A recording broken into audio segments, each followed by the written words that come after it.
Un momento en la historia militar refleja mejor la brecha entre el poder aéreo de Estados Unidos y la antigua flota de Irán que casi cualquier otro. Pero no ocurrió durante el conflicto en Medio Oriente que comenzó en 2023.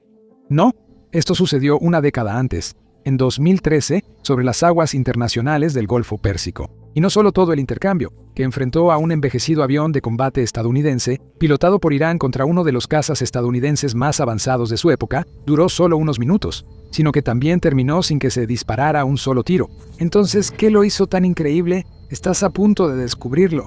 Para entender por qué el encuentro fue excepcional y qué revela sobre la situación militar de Irán. Hoy debemos ir más atrás del incidente, hasta cómo Irán terminó usando aviones estadounidenses antiguos contra modelos más modernos. En última instancia, es una historia de la geopolítica global y la incómoda situación en la que Irán ha estado durante las últimas décadas. Pero comencemos con el incidente. Era marzo de 2013, un dron estadounidense MQ-1 Predator estaba realizando una misión de vigilancia y reconocimiento a aproximadamente 16 millas de la costa de Irán, en el espacio aéreo internacional. El Predator no es un avión de combate de ninguna manera. Es una plataforma larga, delgada y propulsada por hélice, diseñada para observación, vigilancia y posiblemente para realizar un solo ataque dirigido. Aunque se clasifica como vehículo aéreo de combate no tripulado, su capacidad real es lanzar misiles aire-aire de largo alcance, no el combate aéreo cercano. Un dron no puede igualar la velocidad de un avión, ya que alcanza unas 135 millas por hora, pero su gran capacidad de observación lo hizo un objetivo. Ahora, después de detectar el dron, la Fuerza Aérea de Irán envió 2 jets F-4 Phantom para interceptarlo. El Phantom es una aeronave supersónica bimotor con perfil similar a un tiburón, y una historia que inicia a fines de los años 50. Fue uno de los caballos de batalla del poder aéreo estadounidense en la era de Vietnam, y un jet que Irán recibió de Estados Unidos en grandes cantidades antes de 1979. En 2013, esos mismos fuselajes, que ya se acercaban a los 50 años de antigüedad, seguían siendo de los mejores que Irán tenía en su flota. Técnicamente, el país todavía tenía unos 40 F-14, que eran de una generación más nueva y mejores cazas de superioridad aérea. Pero entre los dos, el F-4 es considerado más ágil. También existe la posibilidad de que Irán haya considerado usar las aeronaves más antiguas como una forma de minimizar el riesgo y el desgaste en los aviones más nuevos y capaces, especialmente porque la amenaza era solo un dron. Así que 2 de ellos despegaron hacia el Predator, uno se quedó atrás mientras el otro se acercó para interceptarlo. Lo que ninguno de los pilotos iraníes sabía era que ya había otro piloto allá arriba. El teniente coronel Kevin Sutterfield, con el indicativo Showtime, estaba volando un F-22 Raptor cerca, asignado para escoltar al Predator, siguiendo una política adoptada discretamente por la Fuerza Aérea de Estados Unidos, tras un incidente en 2012, cuando un par de Su-25 iraníes de ataque a tierra dispararon contra un dron en espacio aéreo internacional. Desde entonces, los estadounidenses dejaron de enviar drones solos por el Golfo. A veces, la escolta era un par de F-A-18 Super Hornets de un portaaviones cercano. Ese día en particular era un F-22. El F-22 es producto de un programa iniciado en los años 80 cuando planificadores de defensa de Estados Unidos y buscaban un caza superior ante los aviones soviéticos. El resultado fue el programa de caza táctico avanzado, que eventualmente produjo el Raptor, que entró en servicio en 2005. Aún hoy, según la mayoría de medidas creíbles, es el mejor caza de superioridad aérea jamás construido. Está diseñado desde el inicio para ser invisible. Cada ángulo, superficie y cavidad dispersan las señales de radar lejos de los receptores enemigos. Sus 2 motores, Pratt y Whitney F-119, producen suficiente empuje para hacerlo superar la barrera del sonido, sin posquemador, lo que es una capacidad llamada supercrucero, que le permite mantener un vuelo a alta velocidad sin el enorme consumo de combustible y la firma infrarroja que genera el posquemador.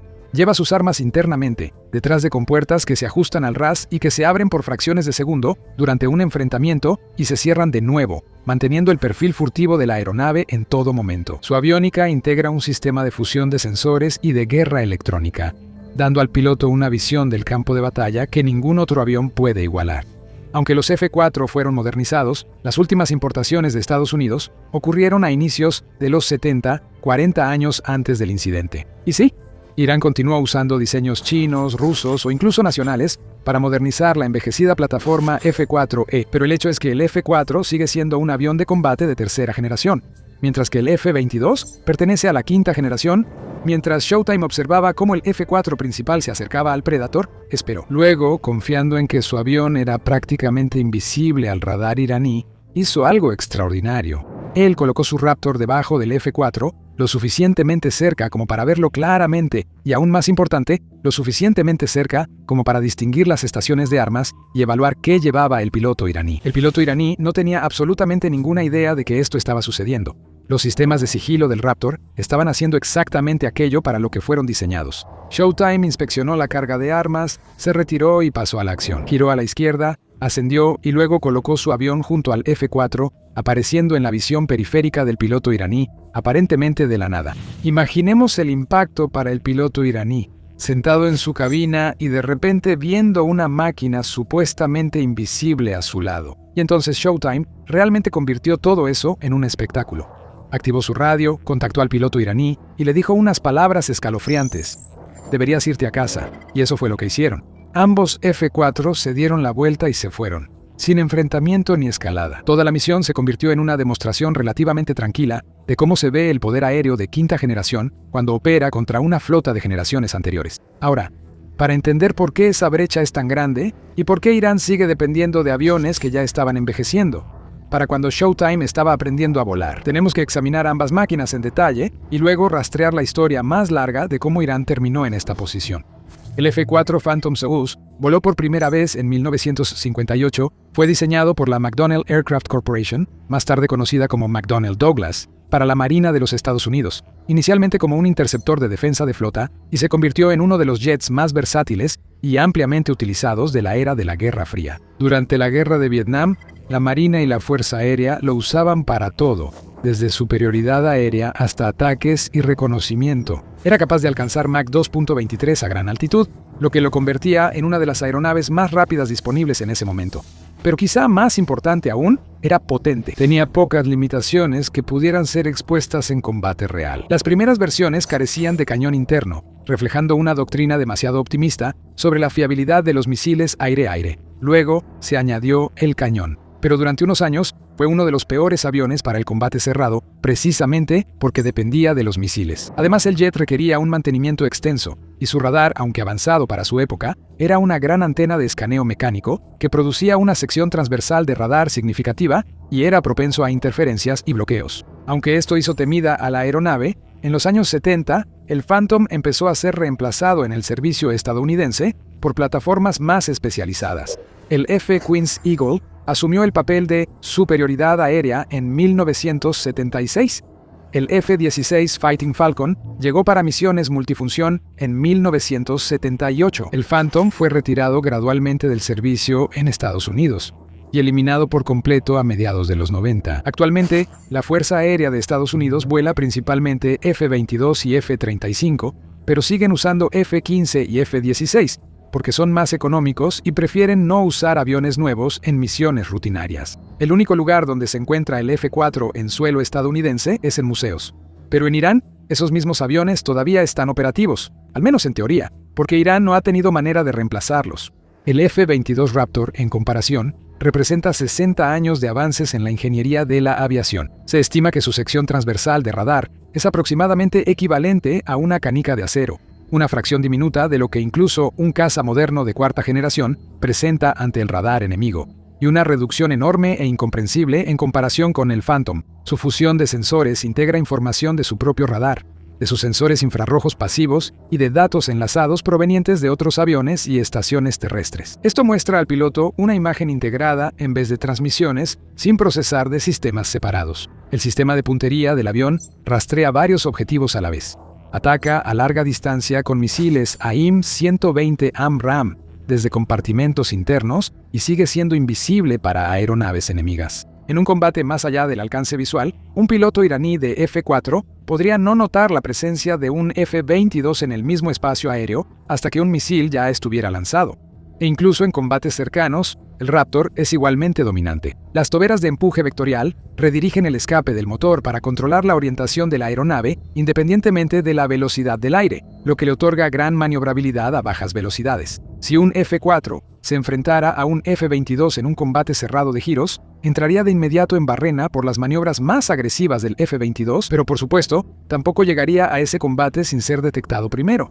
Pero, ¿por qué Irán sigue volando los F-4? Bueno, porque ellos y Estados Unidos ya no son amigos. Antes de 1979, Irán en realidad tenía una relación bastante positiva con Estados Unidos, lo que incluía intercambios de equipo militar. El Shah de Irán, Mohammad Reza Pahlavi, fue un aliado cercano de Estados Unidos durante la Guerra Fría, y las administraciones estadounidenses consideraban a un ejército iraní fuerte como una fuerza estabilizadora en una región casi siempre al borde de la guerra. Así que las armas estadounidenses fluían hacia Irán en enormes cantidades, incluyendo tanques, helicópteros, buques navales y aviones. Por lo tanto, la Fuerza Aérea Imperial iraní estaba, para los estándares regionales, muy bien equipada. En su apogeo, Irán operaba más de 200 F-4 Phantom en múltiples variantes, junto con cazas tipo F-5 Tiger. De hecho, ya había pedido el avanzado F-14 Tomcat interceptor naval de alas variables, que luego fue famoso por Top Gun. Aproximadamente 80 F-14 fueron entregados antes de la revolución.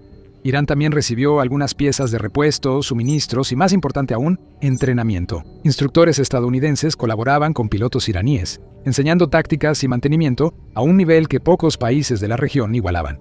Luego ocurrió la Revolución Islámica. En 1979, el Shah Pahlavi fue derrocado. La embajada estadounidense fue tomada y 52 diplomáticos fueron retenidos como rehenes durante 444 días. La relación entre Washington y Teherán colapsó repentinamente y el suministro de armas se detuvo. Tras agotarse las piezas de repuesto y la salida de asesores estadounidenses al inicio de la revolución, la Fuerza Aérea iraní quedó con una de las flotas más modernas de Medio Oriente, pero sin forma de mantenerla. El momento no pudo ser peor para Irán. Al año siguiente, Irak invadió. La guerra entre Irán e Irak, que duró de 1980 a 1988, fue un conflicto devastador y catastrófico que costó cientos de miles de vidas en ambos bandos. La Fuerza Aérea iraní luchó valientemente en esa guerra y los F-14 y F-4 superaron expectativas pese a la crisis de suministros, aunque la flota sufrió graves pérdidas. Se perdieron aviones en combate y otros se canibalizaron para mantener operativos los restantes. Al final de la guerra, la flota que antes tenía cientos de aviones quedó reducida a una fracción, y los pocos que quedaban eran más viejos y difíciles de mantener. La pregunta es, ¿por qué Irán no pudo simplemente reemplazar estos aviones? Han pasado más de 40 años desde la revolución. ¿Podrías pensar que en ese tiempo Irán habría conseguido aviones modernos de Rusia o China? La respuesta es más complicada de lo que parece, y va al corazón de la verdadera situación militar de Irán. Pero antes de entrar en esto, asegúrate de suscribirte a The Military Show. Ofrecemos análisis de eventos históricos y seguimos los desarrollos más recientes en la geopolítica global. Ahora, para responder a la pregunta de cómo Irán terminó atascado con los obsoletos F-4, comencemos con Rusia, ya que a menudo se la menciona como el patrocinador de Irán y un contrapeso a la influencia estadounidense en la región. Y hay algo de verdad en eso, ya que Rusia le ha vendido a Irán sistemas de misiles tierra-aire, incluyendo el S-300, lo que mejoró significativamente las defensas aéreas terrestres de Irán. Rusia e Irán también se han aliado en Siria contra el orden occidental que rodea a Israel, aunque su relación tiene límites críticos que suelen ignorarse. Rusia ha sido notablemente reacia a venderle a Irán aviones de combate modernos. Las razones son estratégicas. Moscú tiene que equilibrar sus propios intereses regionales. Después de 1990, Israel fue un comprador importante de gas natural ruso, una tendencia que solo terminó tras las sanciones en 2022. Eso significaba que podía tener una influencia significativa en Moscú. Armar a Irán con cazas modernos crearía complicaciones serias con Israel, con los estados del Golfo y con la posición diplomática más amplia de Rusia. La venta del S-300 en sí misma se retrasó durante años precisamente por este tipo de presión, y aviones de combate como los MiG-29 o Su-30 generalmente modernizarían el poder aéreo iraní y por lo tanto, indirectamente, crearían más presión sobre Israel. Rusia debe actuar con cautela ante las potencias occidentales en la región. Si EU y sus aliados creen que Rusia excede límites en Medio Oriente, podría enfrentar más sanciones. Por supuesto, todo esto se volvió irrelevante en 2014, pero ese era el sentimiento antes de eso. En 2022, Rusia acordó en principio suministrar cazas Su-35 a Irán, pero hasta 2025 no se habían realizado entregas confirmadas de aeronaves operativas. Algunos documentos filtrados sugerían que Rusia estaba construyendo hasta 16 aeronaves destinadas a entregarse entre 2025 y 2027 y que ya estaban pagadas. Las condiciones de la guerra en Ucrania han dificultado mucho las exportaciones militares rusas a otros países. China también ha entregado cantidades limitadas de sistemas algo obsoletos. Irán ha intentado desarrollar sus propios aviones a nivel nacional, el Haise-Kosa. Un caza ligero que se afirma está derivado del estadounidense FF-5, ha sido publicitado con gran fanfarria. Evaluaciones independientes indican que ofrece apenas más que el FF-5 original. Irán también ha intentado modernizar sus FF-14 y FF-4, existentes con componentes y modificaciones de origen local, pero las estructuras fundamentales siguen siendo las mismas que se entregaron antes de 1979, no importa las modificaciones. No puedes mejorar la aerodinámica, la firma de radar o la arquitectura de sistemas de un jet de los 60 sin prácticamente hacer una aeronave nueva. El resultado es una fuerza aérea que todavía incluye F-4 Phantoms, F-14, Tomcats, F-5 Tigers, MiG-29 y F-7 suministrados por China entre su inventario. En la práctica, solo una fracción de esos opera en algo parecido a condiciones de combate. Aunque las cifras sobre la flota de cazas operativos de Irán varían, analistas de defensa creíbles indican que las aeronaves aptas para operaciones de combate intenso son mucho menos que las recibidas antes de la revolución. Faltan repuestos y el mantenimiento es complicado. En febrero de 2026, un F-4 iraní se estrelló durante un vuelo de entrenamiento rutinario en la provincia de Hamadán, matando a uno de los dos tripulantes a bordo. Este incidente involucró a un F-4 que aún hacía misiones de entrenamiento en 2026 y seguía estrellándose porque su estructura tiene 50 años y no hay con qué reemplazarlo. Pero el equipo es solo una parte de la historia. La otra dimensión, y probablemente la más importante a largo plazo, es el entrenamiento. La diferencia entre Estados Unidos e Irán es igual de notoria.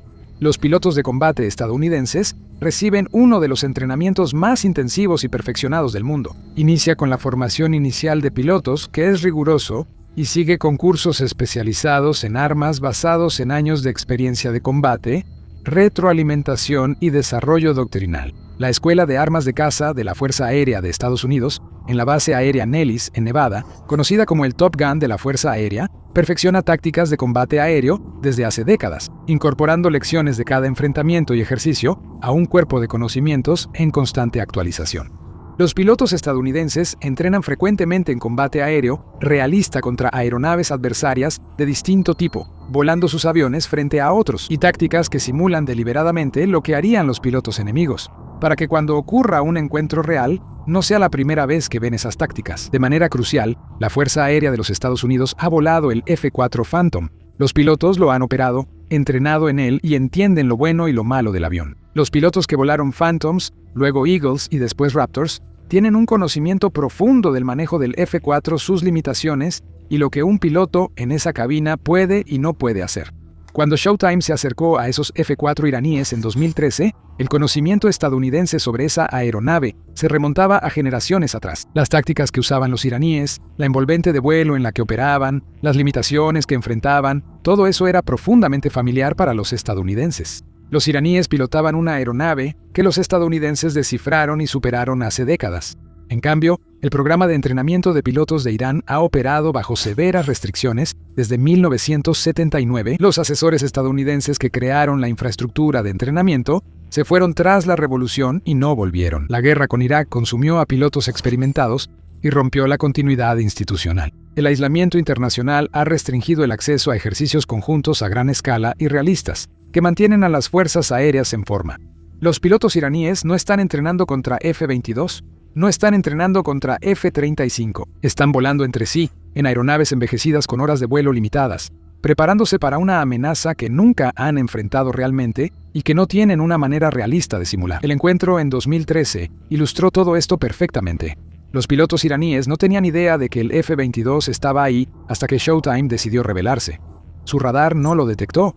Sus sistemas no lo detectaron. Su entrenamiento no los preparó para una aeronave capaz de operar sin ser vista en medio de su formación y luego aparecer junto a ellos. También está el efecto psicológico de que una aeronave surja de la nada junto a ti en una aeronave que ni tus mejores sensores pudieron detectar, lo que causaría un shock y retirada inmediata. Y eso es exactamente lo que pasó.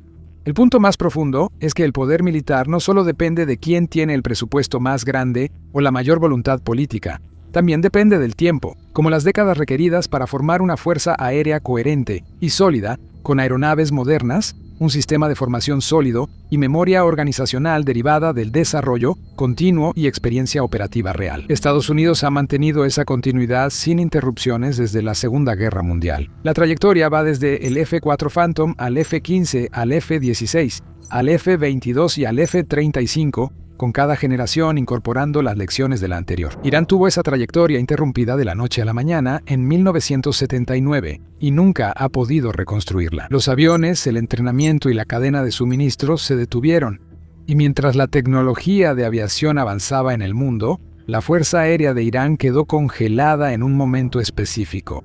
Así que los iraníes solo se fueron a casa ese día, y no fue por falta de valor ni por error. La diferencia entre lo que volaban y lo que volaba junto a ellos era demasiado grande para cerrarla en el aire.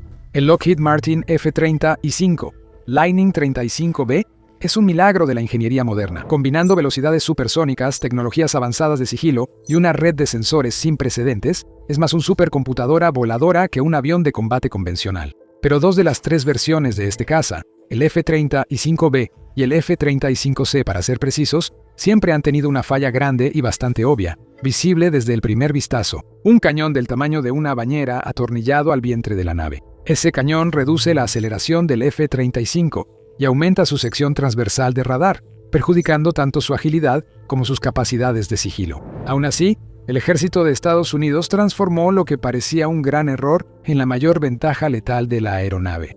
Para entender cómo y por qué sucedió esto, primero debemos dar un paso atrás.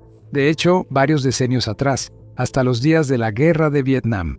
A mediados de la década de 1960, el McDonnell Douglas F-4 Phantom II era una de las aeronaves más prominentes y frecuentes en los cielos sobre el norte de Vietnam. Con 9 puntos de anclaje externos, el F-4 tenía la capacidad de transportar hasta 18.650 libras o 8.500 kilogramos de armas, incluyendo varios misiles aire-aire y aire-superficie. Sin embargo, originalmente no venía con su propio cañón interno, aunque algunas variantes más tarde llevaron cápsulas de cañón externas. No la necesitaba, según los ingenieros que lo diseñaron, porque tenía misiles Sparrow guiados por radar y Sidewinders buscadores de calor, y deberían poder eliminar cualquier objetivo antes de que el enemigo siquiera pensara en contraatacar. Al menos, esa era la teoría.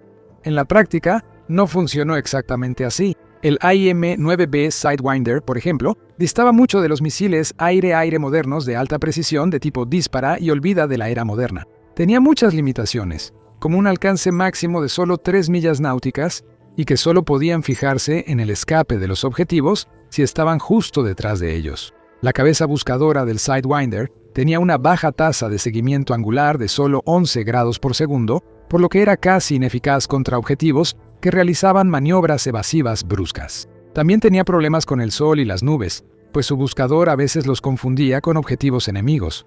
Todo esto hacía que los Sidewinders de los años 60 tuvieran una probabilidad de derribo baja de cerca del 16%. El AIM-7 Sparrow no era mejor. El misil aire-aire tenía un alcance mínimo de entre 3.000 y 5.000 pies, y cada vez que se disparaba, el piloto tenía que mantener su radar fijado en el objetivo durante toda la trayectoria del misil. Eso no habría importado en un espacio aéreo seguro y sin oposición. Pero con cazas enemigos en el aire y el peligro potencial acechando detrás de cada nube, era increíblemente arriesgado para estos pilotos simplemente volar en línea recta y esperar que todo saliera bien mientras sus misiles se acercaban a sus objetivos. Como resultado, la probabilidad de derribo de los primeros misiles Sparrow usados en Vietnam era de menos del 10%. Además de eso, las reglas de enfrentamiento significaban que los pilotos estadounidenses tenían que identificar visualmente cualquier aeronave enemiga antes de dispararle, así que no podían aprovechar la capacidad de largo alcance de sus armas. Se veían obligados a acercarse y ponerse en mayor riesgo antes de siquiera tener autorización para fijar el objetivo. Como resultado, los pilotos de F-4 solían enfrentarse a combates aéreos cerrados sin las armas necesarias para ganarlos. Muchos de esos pilotos tampoco recibieron entrenamiento extenso en maniobras de combate aéreo, por lo que carecían de habilidades y equipo necesario para sobrevivir.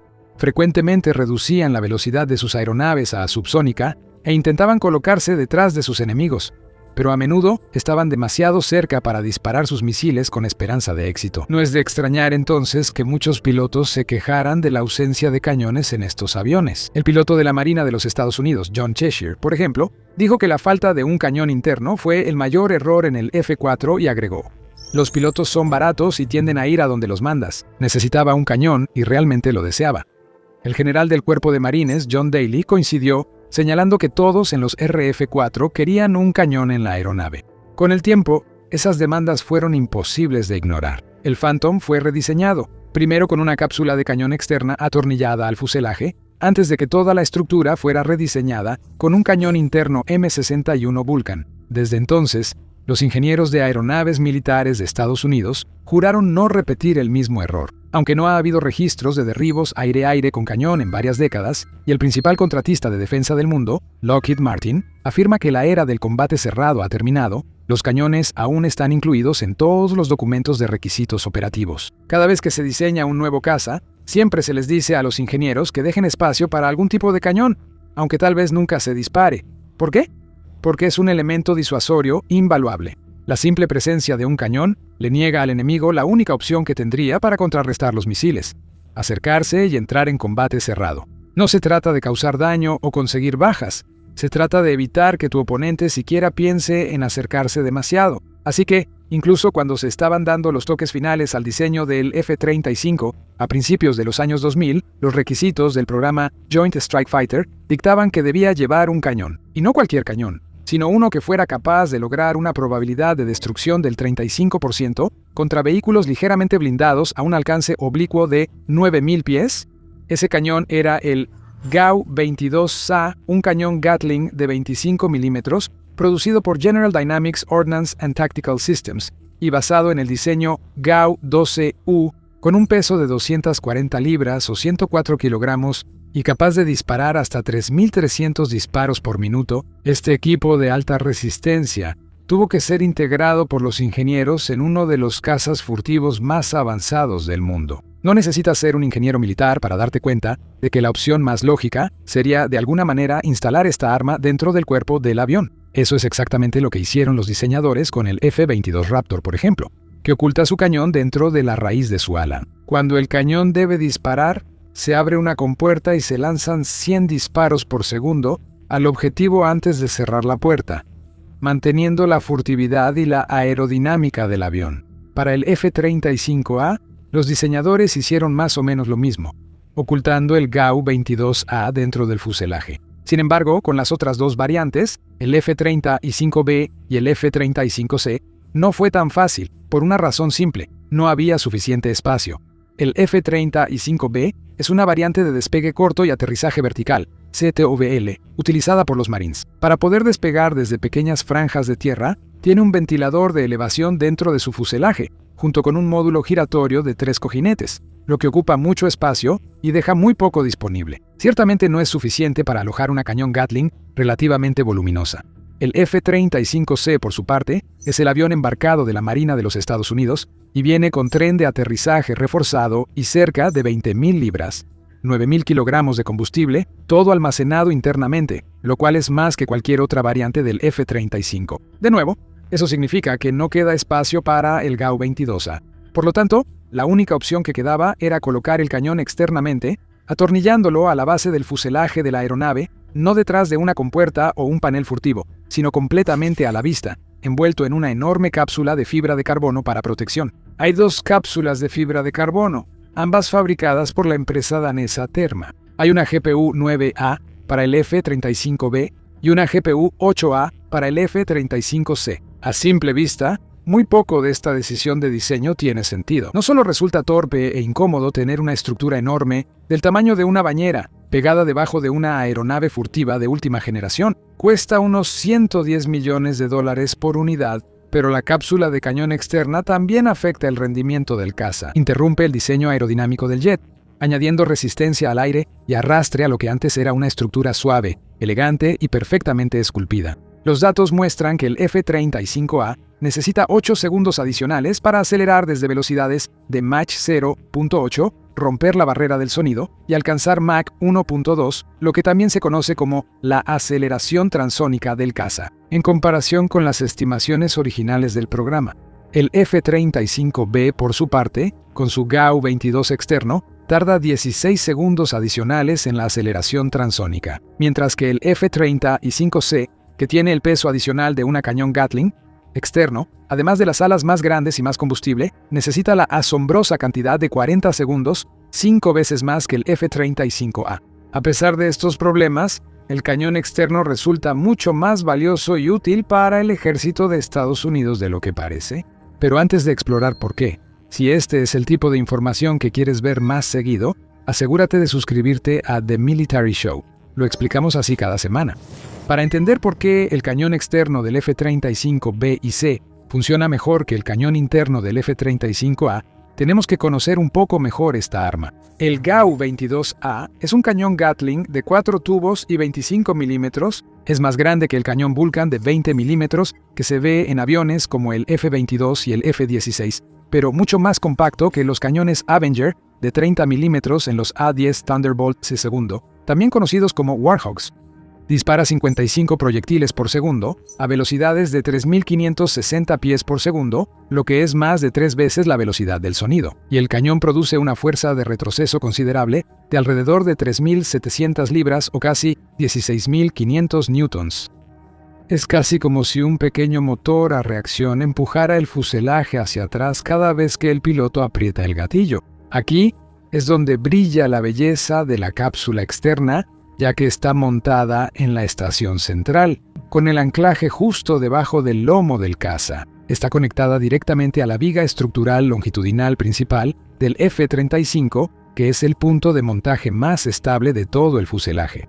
Eso significa que cuando el cañón externo dispara, sus 3.700 libras de fuerza de retroceso quedan aisladas del resto de la aeronave. Esa fuerza pasa a través del punto duro hacia la viga estructural resistente, en lugar de impactar el exterior compuesto de la aeronave, los recubrimientos furtivos o los componentes internos.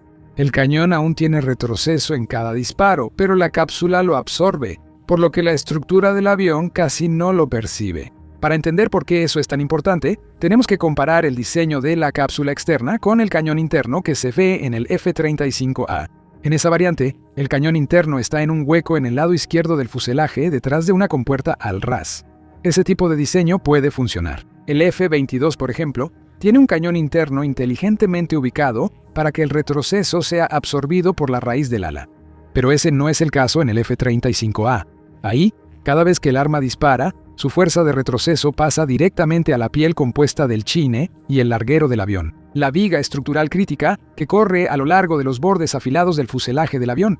Esa piel compuesta no fue diseñada para soportar fuerzas tan intensas, así que empieza a agrietarse. El recubrimiento furtivo del F-35A, una parte integral de su diseño, comienza a romperse. Por esta razón, el uso de los cañones del F-35A fue supervisado durante años mientras ingenieros resolvían problemas de vibración, precisión y desgaste del recubrimiento furtivo. Los pilotos aún realizan ejercicios de entrenamiento con fuego real usando los cañones, pero el ejército ha tomado precauciones extensas para minimizar el estrés y daño innecesario a la piel de la aeronave. Y ese no es el único problema. Durante años, el cañón del F-35A también fue señalado en las evaluaciones anuales del Pentágono por ser inexacto. Desde 2019 hasta 2023, no cumplió con los requisitos de precisión operativa. Incluso a partir de 2024, todavía está técnicamente clasificado como deficiente en precisión, aunque se ha considerado operativo y efectivo. Los cañones externos en el F-35B y C, por su parte, no tienen ninguno de estos problemas. Gracias a su diseño y ubicación, la fuerza del retroceso no afecta negativamente la estructura del avión, y al no haber riesgo de grietas o daños estructurales, no hay necesidad de ninguna restricción sobre cómo, cuándo o dónde se usan estas armas. Además de eso, se ha demostrado que los cañones externos son mucho más precisos. Eso es muy importante, porque estos cazas en realidad no llevan tantas municiones. Usan los proyectiles PDU-32U semiperforantes, de alto explosivo, incendiarios y trazadores o SAP-TS, capaces de atravesar blindaje ligero y detonar dentro de sus objetivos, quemándolos desde adentro hacia afuera.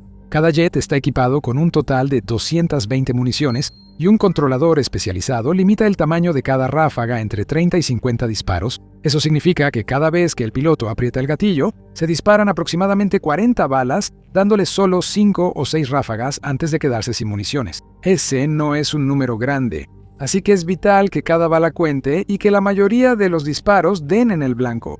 Afortunadamente, el F-35 fue diseñado pensando en un nivel de precisión superior. En este avión, el piloto no apunta con los ojos, sino con la ayuda de un sistema especial de visualización montado en el casco, HMDS, que proyecta los datos de puntería directamente en su visor. Los F-35 también usan radares ESR para encontrar y rastrear objetivos, aumentando aún más la precisión del cañón. Esto es clave, pues permite a las fuerzas estadounidenses atacar a sus enemigos y alcanzar sus metas a través del concepto de portaaviones Lightning. Esto implica transformar buques de asalto anfibio como el USS Tripoli en portaaviones ligeros al embarcar hasta 20 jets furtivos, F-35B en cada uno. Estos portaaviones de respuesta rápida pueden brindar apoyo de fuego inmediato a los Marines cuando se requiera. Imagina que las tropas avanzan en tierra hacia sus objetivos y requieren apoyo de fuego para suprimir al enemigo y avanzar. No hay aviones de alerta temprana ni aviones de guerra electrónica como los Electronic Arts 18G Growlers en el cielo a su alrededor. Tampoco pueden confiar en aviones como los A-10 Warthogs, que necesitan pistas enormes para despegar y aterrizar. Con un portaaviones ligero posicionado cerca, una docena o más de F-35B pueden estar en el aire en cuestión de segundos, listos para echar una mano, salvar vidas y acelerar el avance estadounidense, usando los cañones externos de alta precisión para realizar ataques guiados por radar desde arriba, sin siquiera tener que atravesar las nubes. Y ni siquiera hemos llegado a la mejor y mayor ventaja de las cápsulas externas del F-35B y C. No necesariamente tienen que llevar cañones. Terma, la empresa danesa que fabrica las carcasas de fibra de carbono de la cápsula, desarrolló una nueva variante llamada Multi-Mission Pod, o MMP, usando el mismo molde exterior que la cápsula de cañón estándar, con exactamente la misma forma y perfil aerodinámico. La MMP introduce toda una serie de nuevas oportunidades. En lugar de un cañón, puede llevar un bloqueador de guerra electrónica, por ejemplo, capaz de cortar las comunicaciones enemigas, dándole al F-35 las capacidades de un Electronic Arts 18G Growler. La MMP también puede estar equipada con un paquete de sensores de inteligencia, vigilancia y reconocimiento ISR, lo que le permite obtener aún más información de inteligencia de la que ya puede con sus sistemas integrados. Alternativamente, podría estar equipada con un enlace de datos direccional, convirtiéndola en un centro de mando para enjambres de drones, capaz de controlar y guiar toda una formación de aeronaves de combate colaborativas, CCAs. La MMP incluso podría potencialmente soportar futuros sistemas basados en energía dirigida o láser, permitiendo que un caza F-35B o C algún día contrarreste drones enemigos de maneras que parecen más ciencia ficción que guerra moderna. Este es el verdadero poder, un potencial casi ilimitado del diseño de la cápsula externa. Permite que el F-35, que ya es posiblemente el caza más versátil jamás creado, adopte aún más configuraciones y enfrente objetivos aún más diversos, simplemente intercambiando una cápsula por otra. El núcleo de la estructura permanece igual. El tamaño de la cápsula también permanece igual. No hay diferencia en resistencia, velocidad o desempeño de la aeronave, aunque cambie de configuración de guerra electrónica, ISR, energía dirigida o el cañón Gatling. Con su cañón integrado en el fuselaje, el F-35A no es capaz de ninguna de estas configuraciones, lo que lo hace mucho menos flexible y útil desde una perspectiva militar moderna que sus hermanos B y C. Porque el verdadero valor de la cápsula de cañón no es el arma, sino el espacio que genera. El F-35A está destinado a tener siempre este cañón interno, lo que restringe su viabilidad y limita su utilidad para las misiones futuras. Los modelos B y C, por su parte, ofrecen mucho más. Le dan opciones a los Marines y a la Marina. Le dieron a estas fuerzas la capacidad de preguntarse, ¿qué necesita esta misión? Antes de cada despliegue, pueden decidir cuál es el equipo ideal en cada ocasión, ya sea un enlace de datos, sensores ISR o cualquier otra cosa. Al decidir instalar un cañón externo en el F-35B y C, los ingenieros solo resolvían el problema de la única forma posible. Al principio, parecía una solución incómoda, destinada únicamente a degradar el rendimiento aéreo del F-35. Con el tiempo, ese accesorio incómodo se volvió una de las piezas más valiosas del diseño del avión. La falla se volvió una característica, haciendo que estos cazas fueran más flexibles, poderosos y listos para el futuro de lo que nadie imaginó. En los campos de batalla del siglo XXI, la precisión no es opcional. Las principales potencias militares del mundo, como Estados Unidos, necesitan tener formas de atacar sus objetivos con precisión milimétrica, a veces desde literalmente cientos de millas de distancia. Solo hay un problema. Las municiones que pueden hacer ataques tan precisos, como los misiles de crucero de largo alcance, son muy costosas de fabricar. Los misiles conjuntos aire-superficie de largo alcance, conocidos como JESSM, por ejemplo, cuestan más de $1 millón por unidad. Los Tomahawk cuestan más de $3 millones cada uno. Incluso con un presupuesto militar cercano al $1 billón, Estados Unidos no puede producir en masa municiones tan costosas ni desperdiciarlas.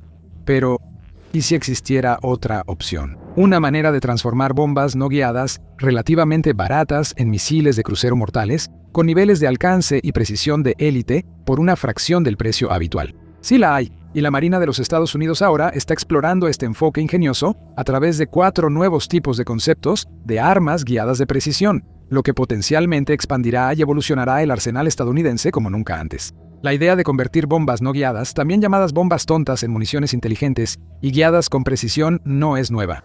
Estados Unidos ha estado usando los kits de guía JDAM, munición de ataque directo conjunto, de Boeing durante varias décadas, con varios cientos de miles de unidades producidas desde 1999. Estos paquetes que se acoplan están compuestos por varios componentes, incluyendo secciones de cola aerodinámicas, kits de aletas y unidades de control de guía, combinadas por inercia y GPS. Cuando se acopla a una bomba simple no guiada, como una MK-84 de 2.000 libras por ejemplo, el JDAM mejora drásticamente su rendimiento y potencial, permitiendo que las aeronaves ataquen objetivos terrestres fijos con una precisión excepcional.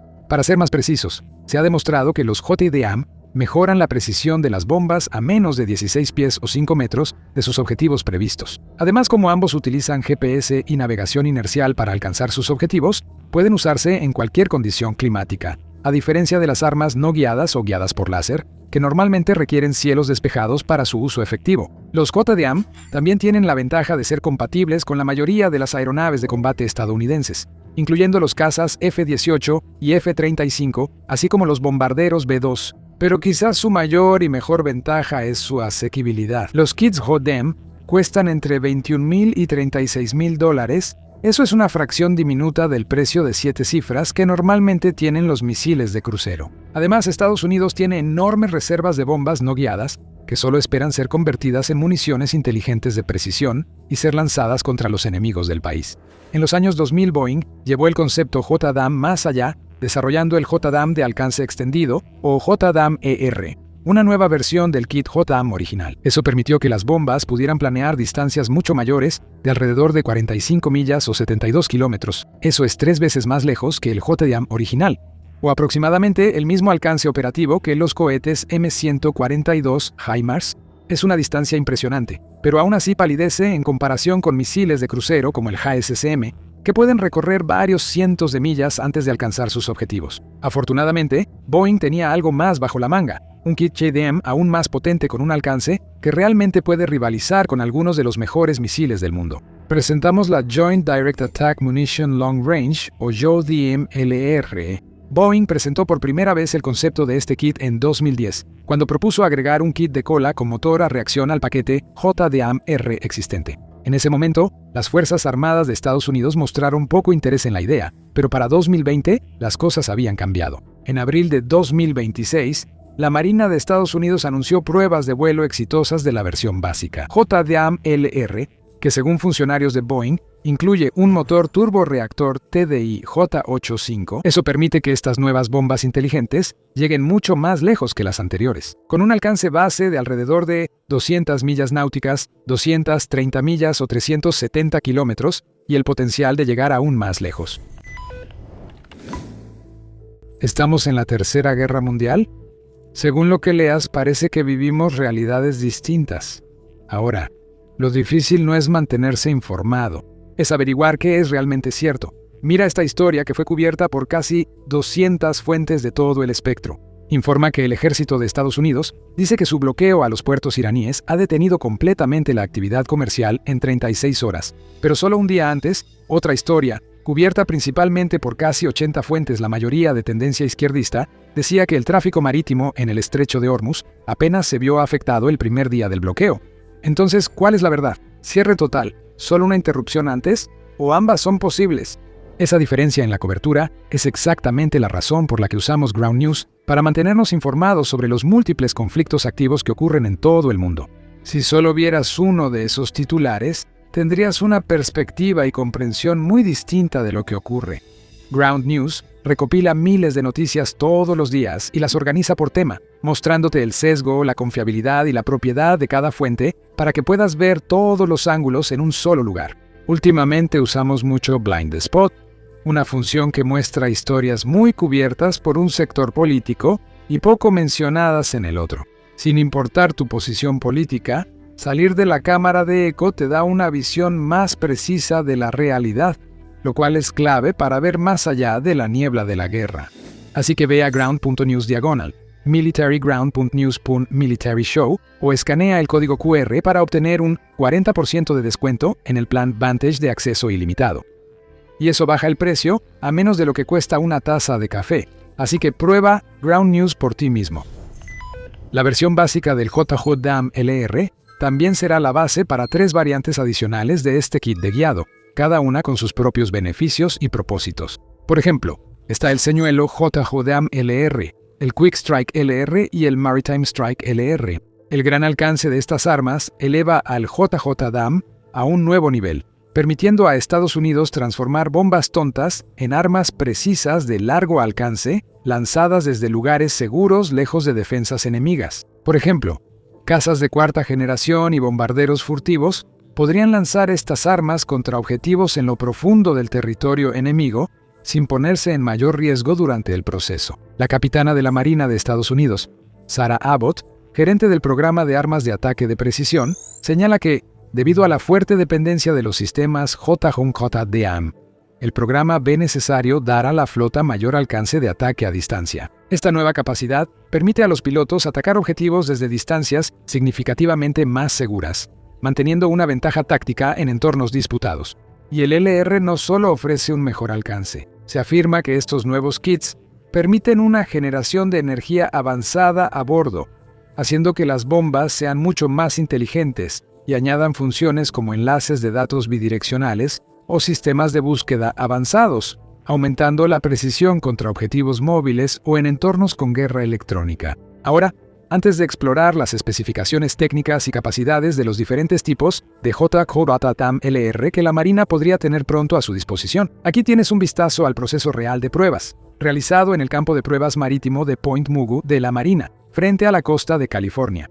Allí, 2 JHDAM LR fueron lanzados desde aviones FA-18 Super Hornet de la Marina de los Estados Unidos, durante vuelos de prueba separados. Cada arma recorrió aproximadamente 200 millas náuticas después de separarse de su casa, y una de las pruebas también incluyó cambios de altitud y maniobras del arma durante el vuelo, antes de impactar a pocos metros de su objetivo previsto. Cabe destacar que las bombas también fueron lanzadas utilizando la interfaz JHDAM existente, que ya forma parte de los FA-18 y de varias otras aeronaves en la flota de los Estados Unidos. Eso es importante porque implica que implementar estos JHDAM LR debería ser rápido y sencillo. Las aeronaves no requerirán modificaciones extensas ni instalación de nuevos sistemas. En su lugar, los nuevos kits simplemente pueden instalarse en muchos de los aviones tácticos y estratégicos que ya han utilizado JHDAMs en el pasado. Según los informes, la primera prueba se realizó el 1 de abril e involucró al JHDAM LR volando durante 34 minutos usando la potencia de su propio motor turborreactor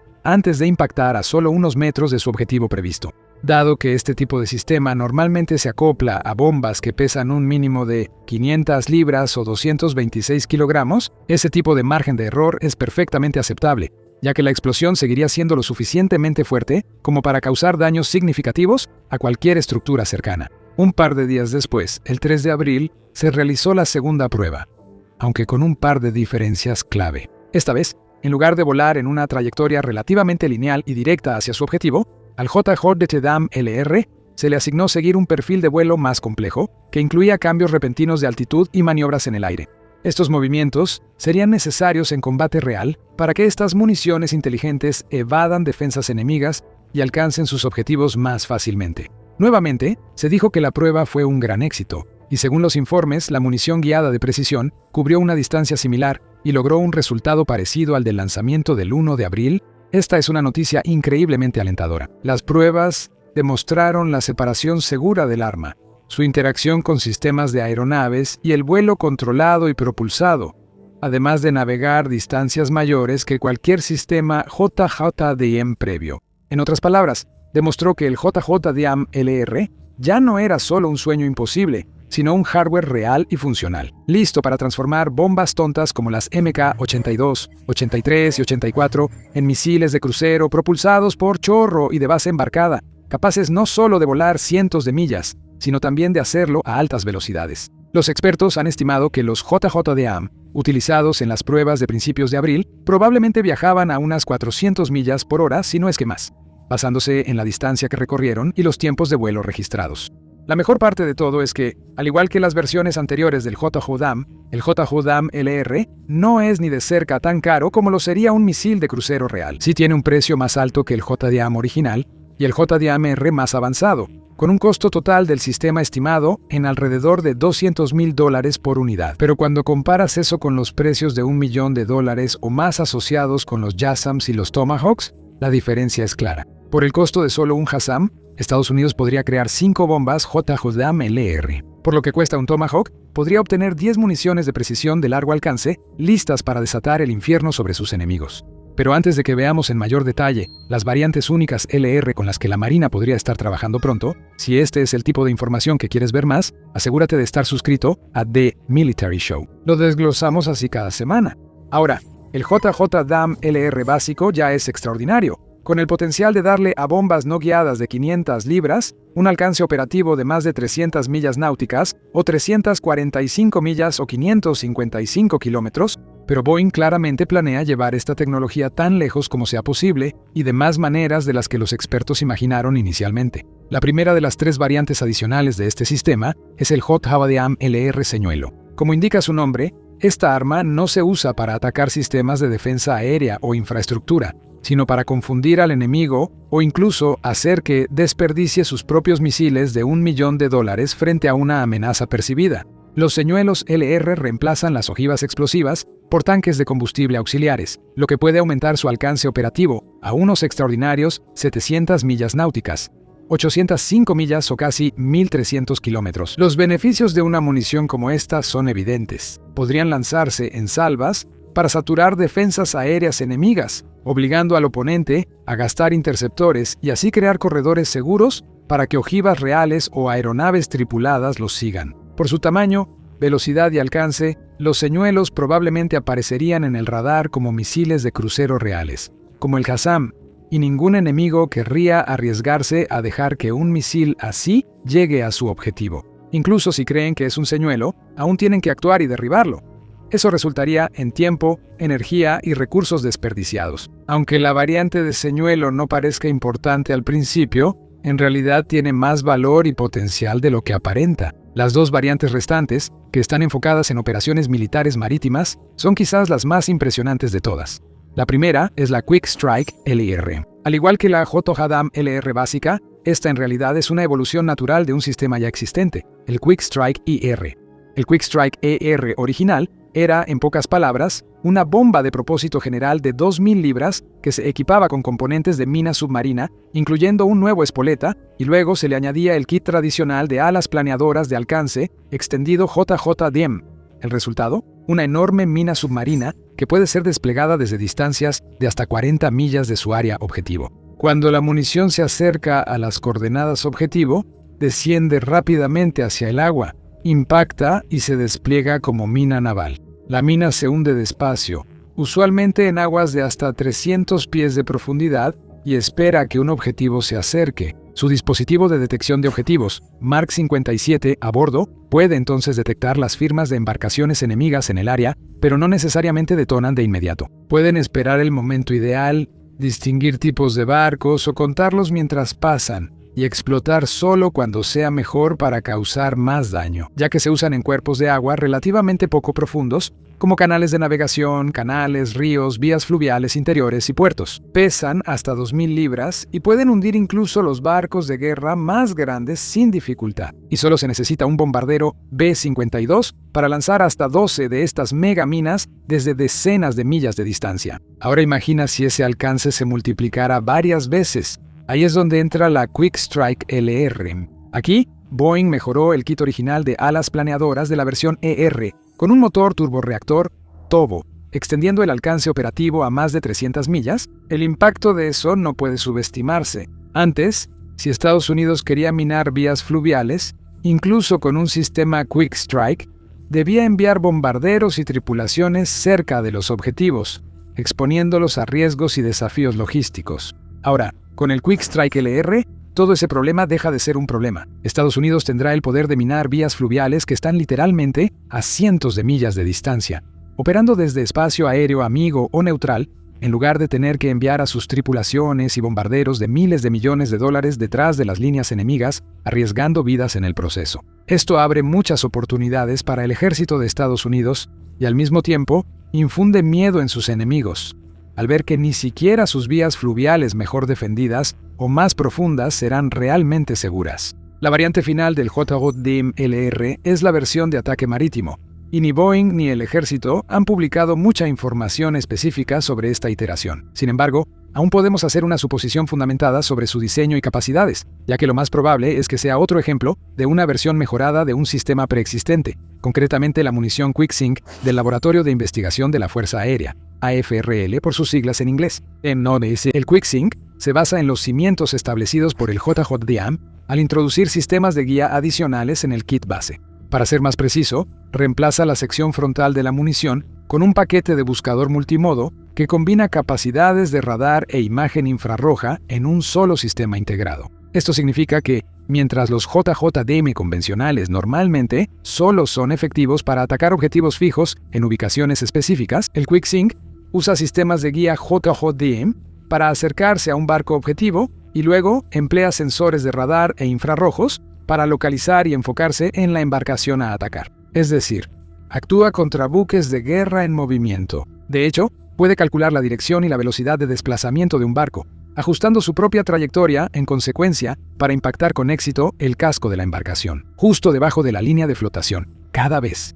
Es una pieza de tecnología extraordinaria que convierte lo que antes eran bombas Blue 109 relativamente básicas en armas antibuque de primer nivel. Varios expertos militares consideran al QuickSync una de las armas antibuque más destructivas del mundo. Hoy en día, justo al lado de armas como los torpedos pesados Mark 48 de la Marina. Al igual que las JDAM convencionales, el QuickSync puede desplegarse hasta a 15 millas de distancia de sus objetivos. Si la Marina añadiera tecnología JDAM LR a ese sistema, se convertiría en un destructor de barcos. Eso no solo es increíblemente confiable y preciso, sino que también tiene el alcance de un misil de crucero. Utiliza sus alas de planeo y motor turborreactor para alcanzar objetivos a cientos de millas de distancia. Nada de esto ha sido confirmado oficialmente, pero varios expertos creen que es el resultado más probable según lo que sabemos hasta ahora.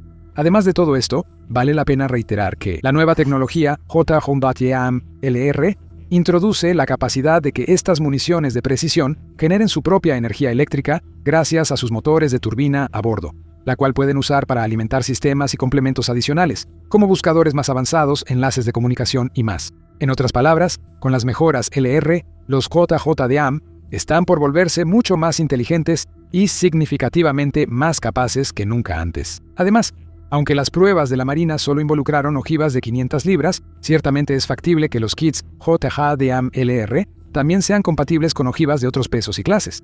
Basándonos en eso, uno pensaría que los JDAM antiguos desaparecerán, pero casi seguro no será así. Hay mucho espacio en el arsenal de la Marina para que todos estos sistemas, los JDAM originales, los ER y los LR, coexistan, ya que cada uno tiene sus propios beneficios y características distintas. Los sistemas originales y los ER, por ejemplo, son más baratos de fabricar que los nuevos LR, y siguen siendo ideales para alcances cortos o zonas no fuertemente defendidas por radares y baterías de misiles. Mientras tanto, los LR se incorporarán al arsenal de armas de ataque a distancia de Estados Unidos, que son más efectivas cuando las usan aeronaves vulnerables en las primeras fases de un conflicto, mientras las defensas aéreas enemigas siguen operativas. Por eso es ventajoso que todos los sistemas JHDAM operen en la misma aeronave y los equipos puedan instalar o quitar distintos tipos de JHDAMs de forma rápida y eficiente, facilitándoles mucho la vida a los comandantes y aún más difícil para los enemigos de Estados Unidos por generaciones.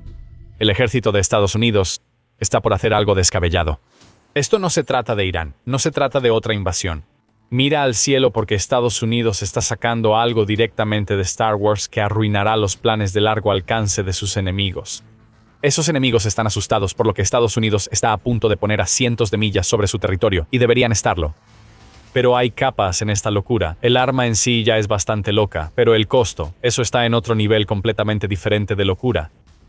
Estamos hablando, por supuesto, del proyecto Cúpula Dorada que Estados Unidos está diseñando para hacer su defensa definitiva contra la generación actual y la próxima de misiles balísticos que pueden ser lanzados por países como Rusia y China.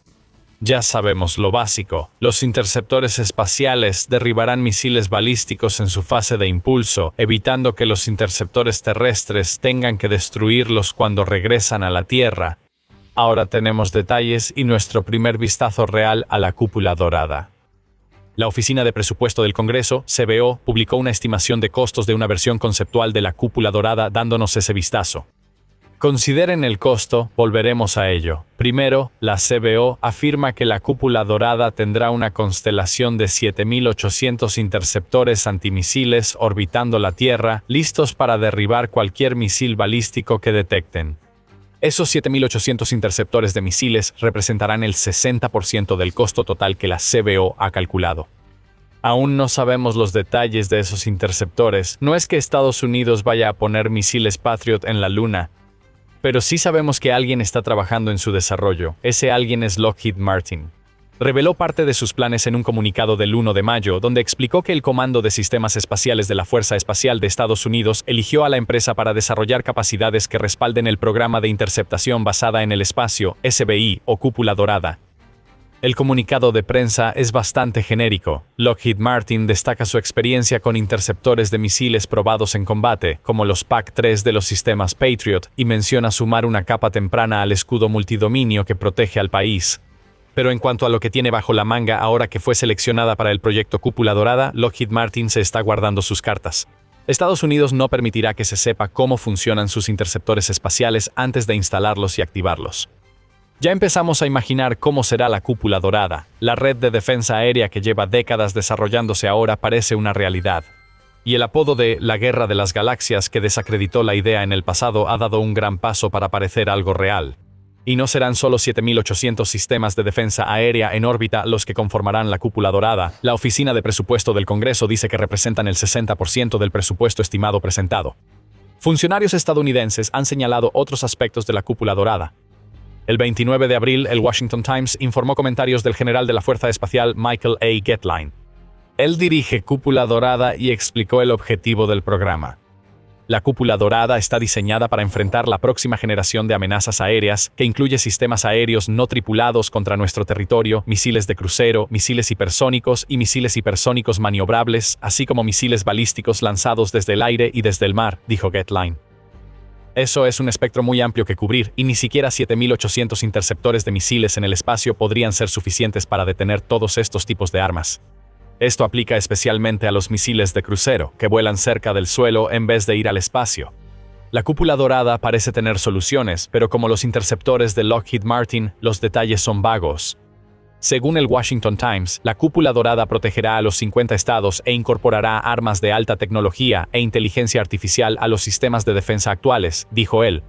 Los interceptores espaciales serán parte de una amplia red defensiva que incluye sistemas de defensa aérea terrestres de Estados Unidos, guerra electrónica y estrategias cibernéticas. Un programa llamado extraoficialmente Missile Defense System Next, o MDS Next, es la base de todo esto. El director de la Agencia de Defensa contra Misiles, Teniente General Heath A. Collins, afirma que buscan cambiar el cálculo de sus adversarios desplegando capacidades avanzadas para el MDS Next rápidamente y así mantener la ventaja militar decisiva del combatiente. Si tiene razón, la Cúpula Dorada será un terror para los enemigos de Estados Unidos. Se están logrando avances más allá del acuerdo entre el Pentágono y Lockheed Martin. Hasta ahora, la Fuerza Espacial de Estados Unidos ha otorgado 20 contratos a 12 diferentes empresas que valen hasta $3.2 mil millones, informa Air and Space Forces. Mientras que los interceptores de misiles en órbita en los que está trabajando Lockheed Martin son los que más llaman la atención de estos contratos, otros han sido otorgados a empresas como Northrop Grumman, SpaceX, que imaginamos tendrá algo que ver con el proyecto a través de su constelación preexistente de satélites que alimentan Starlink, y Raytheon. Solo podemos decir algo con certeza en todo esto. La cúpula dorada es real, está sucediendo y ya se están otorgando contratos. Pero antes de que volvamos a la otra parte absurda sobre el informe de la CBO, hay un dato más que proviene del reportaje de Warzone o TWZ sobre los 7.800 interceptores espaciales que la CBO cree que serán necesarios para que la cúpula dorada sea viable. TWZ informa que todo lo que la CBO ha dicho sobre la cúpula dorada supone que el sistema tendrá 6 elementos principales. Primero en la lista, la enorme constelación de 7.800 interceptores espaciales que van a absorber el 60% del presupuesto y parecen ser el aspecto más avanzado de la cúpula dorada. Si el sistema completo llega a concretarse, esos interceptores serán responsables de derribar misiles balísticos cuando todavía estén en la fase de impulso o en la parte de su trayecto que va hacia el espacio. Los demás elementos protegen sitios terrestres de cobertura amplia, tanto superiores como inferiores, luego cubren sectores regionales y refuerzan la defensa de los 4 sitios de superficie de Estados Unidos. También se menciona una constelación de satélites espaciales que se utilizará para rastrear objetivos y es ahí donde creemos que SpaceX probablemente entrará en acción. Las capas entre interceptores espaciales y la constelación de satélites probablemente aluden a la ampliación de las capacidades actuales de interceptores de misiles terrestres y marítimos de Estados Unidos, incluyendo sistemas como el Sistema de Defensa Terminal de Área a Gran Altitud y el Interceptor de Próxima Generación, según TWZ. Eso confirma el plan general de la cúpula dorada, según la CBO. Interceptores en el espacio, respaldados por más interceptores en tierra, todos los cuales recibirán datos de satélites, sensores y radares, siendo estos dos últimos probablemente los que Estados Unidos ya tiene en tierra. Empieza a formarse una idea de lo que será la cúpula dorada. Pero aún no hemos llegado a la parte realmente loca. Por muy impresionante que suene este sistema sacado directamente de Star Wars, siempre está el inconveniente del costo a considerar. Las cifras te sorprenderán. Antes de analizar el costo estimado por la CBO, te recuerdo que estás viendo The Military Show. Si estás obteniendo información del canal, recuerda suscribirte para ver más de nuestros videos. Entonces, el costo. La Oficina de Presupuesto del Congreso afirma que sería factible hacer una versión de la cúpula dorada con 7.800 interceptores espaciales y lo mencionado. El Pentágono deberá gastar $1.2 billones en desarrollo, despliegue y mantenimiento. Y para complicar aún más las cosas, la cúpula dorada que resultaría de este gasto enorme sería un sistema de defensa aérea que podría operar durante unos 20 años antes de que todo tenga que ser reemplazado. De los $1.2 billones que estima la Oficina de Presupuesto del Congreso, unos $1 billón serán para los costos de adquisición de la cúpula dorada. El resto se usará en instalar y mantener los sistemas de defensa aérea mientras orbitan a cientos de millas sobre Estados Unidos. Es necesario pagar al personal y realizar mantenimiento, reparaciones y actualizaciones periódicas. Si la Oficina de Presupuesto del Congreso acierta, EU gastará mucho dinero en el domo dorado. Hay algunas salvedades sobre estas cifras. Aunque $1.2 billones parece mucho, no está tan lejos de lo que Estados Unidos ha pagado antes para mejorar su capacidad de combate. Según Business Insider, el proyecto F-35 costó a Estados Unidos más de $2 billones ajustados por inflación, así que este tipo de gasto no es algo sin precedentes. Otra salvedad es que la cifra es una estimación de la Oficina de Presupuesto del Congreso, que reconoce lo difícil que es proyectar el costo real de la cúpula dorada. Aunque la solicitud de presupuesto del Departamento de Defensa para 2027 incluye proyecciones de financiamiento a 5 años para la GDA, no se han revelado detalles sobre qué sistemas y cuántos se desplegarán ni la arquitectura objetivo, lo que impide estimar el costo a largo plazo del sistema GDA que evalúa el Departamento de Defensa según la Oficina de Presupuesto del Congreso. Contexto: GDA significa Golden Dome for America. Eso no es tan beneficioso para el Pentágono. Decir que no se puede estimar implica que los costos de mantenimiento de la cúpula dorada podrían ser mayores a lo que calcula la Oficina de Presupuesto del Congreso. Hay otra advertencia sobre las cifras de la Oficina de Presupuesto del Congreso. El gobierno de Trump afirma que la cúpula dorada costará menos. Cuando el presidente de Estados Unidos, Donald Trump, anunció el concepto de la cúpula dorada poco después de su regreso a la Casa Blanca, dijo que la inversión inicial necesaria para el programa sería de solo $25 mil millones. Es curioso decir solo para tanto dinero, pero es una parte de los 1.2 billones que estima la Oficina de Presupuesto del Congreso. Al sumar los costos continuos, Trump dijo que el costo total de la cúpula dorada sería de $175,000 millones. Sigue siendo mucho dinero, pero es menos del 15% de lo que estima la Oficina de Presupuesto del Congreso. Las proyecciones del Pentágono para la cúpula dorada aumentaron ligeramente en marzo, de $175,000 millones a $185,000 millones. Sin embargo, persiste una gran diferencia entre las cifras de la Oficina de Presupuesto del Congreso y las de la administración de Trump sobre el costo.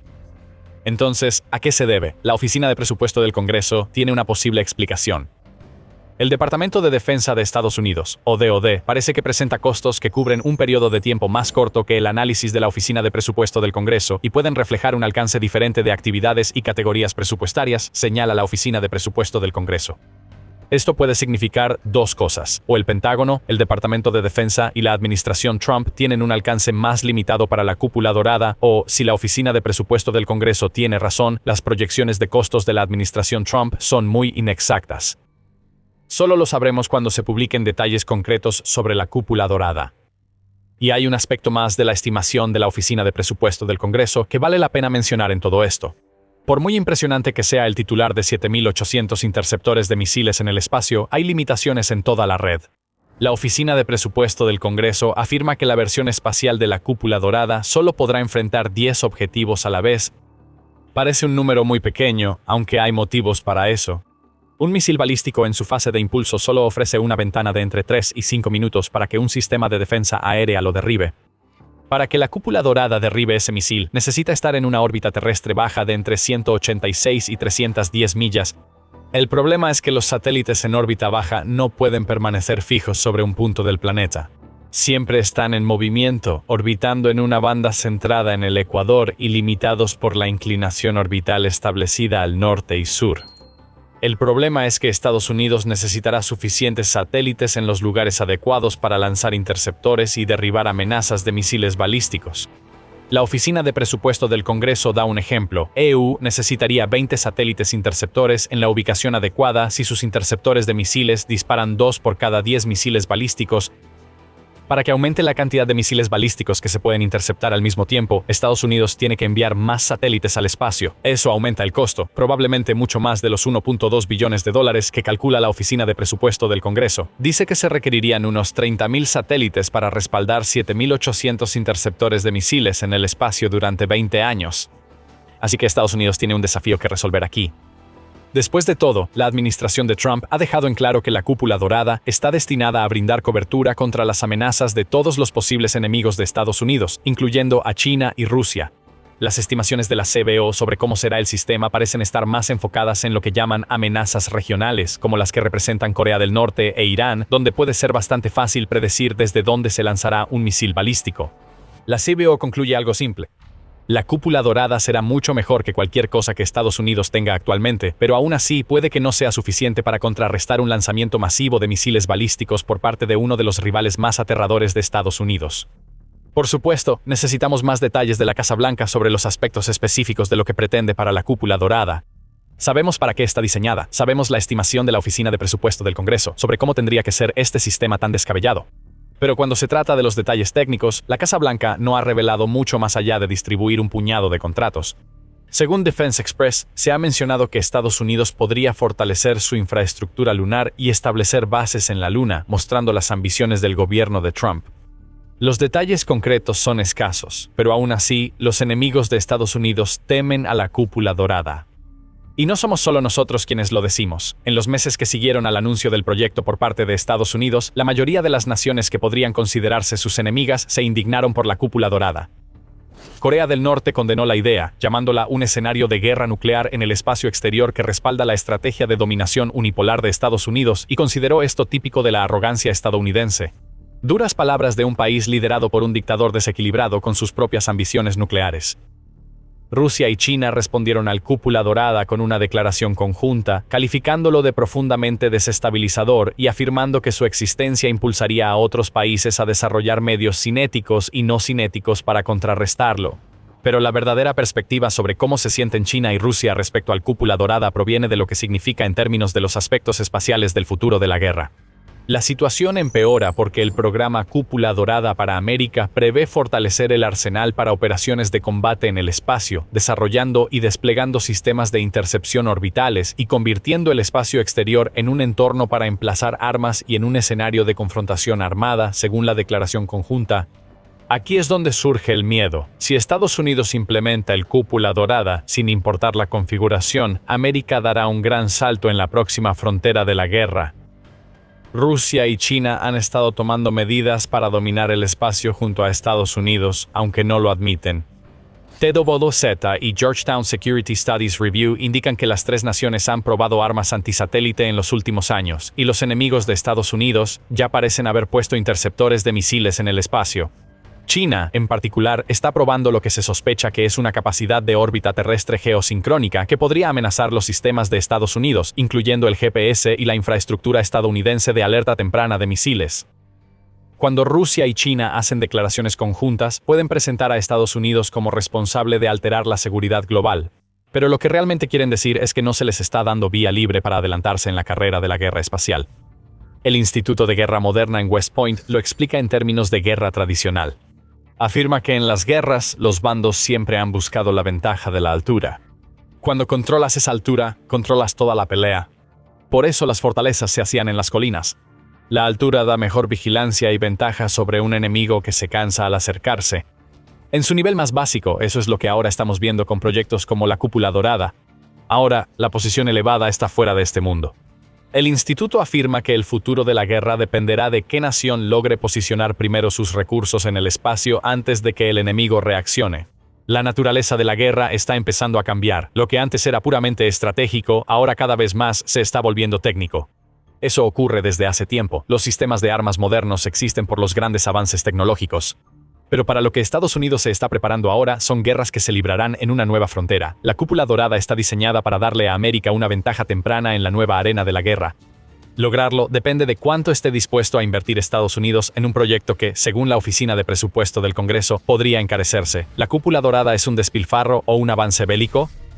El presupuesto propuesto por el Departamento de Defensa de Estados Unidos para 2027 ha generado sorpresa. Ajustado por inflación, la propuesta de $1.5 billones es casi un 40% más alta que la de 2026, que de por sí ya era una de las propuestas de gasto en defensa más altas en la historia de Estados Unidos. Pero escondido en el desglose de esta enorme solicitud de fondos por parte del Departamento de Defensa, hay un rubro de importancia extraordinaria: $54.6 mil millones para el Grupo de Guerra Autónoma de Defensa, o DOG, por sus siglas en inglés. Este gasto reorganiza efectivamente todo el enfoque de Estados Unidos hacia los conflictos mundiales. Y debido a que Estados Unidos sigue presumiendo de tener el ejército más poderoso del mundo, con ese rubro presupuestario, Estados Unidos ha reescrito efectivamente las reglas de la guerra. Así es como lo hizo. Si nunca habías oído hablar de DOG antes, no eres el único. DOG es una creación reciente, establecido sin mucho alboroto a finales de 2025. Su presupuesto para el año fiscal 2026 fue de unos modestos $225 millones que pasaban fácilmente desapercibidos entre los demás rubros del presupuesto. Pero la solicitud de $54.6 mil millones para DOG en el año fiscal 2027, que representa un aumento del 24,000% en la financiación respecto al año anterior, es imposible de ignorar. Es una cantidad enorme, incluso considerando la mayor solicitud de presupuesto de defensa en la historia. Para ponerlo en contexto, está en el mismo rango que los ingresos anuales de grandes corporaciones multinacionales como American Airlines, Intel o Uber, o el PIB de países como Letonia, Camboya o Bahrein, o, de manera relevante, es más que toda la solicitud fiscal para el año fiscal 2027 del Cuerpo de Marines de los Estados Unidos.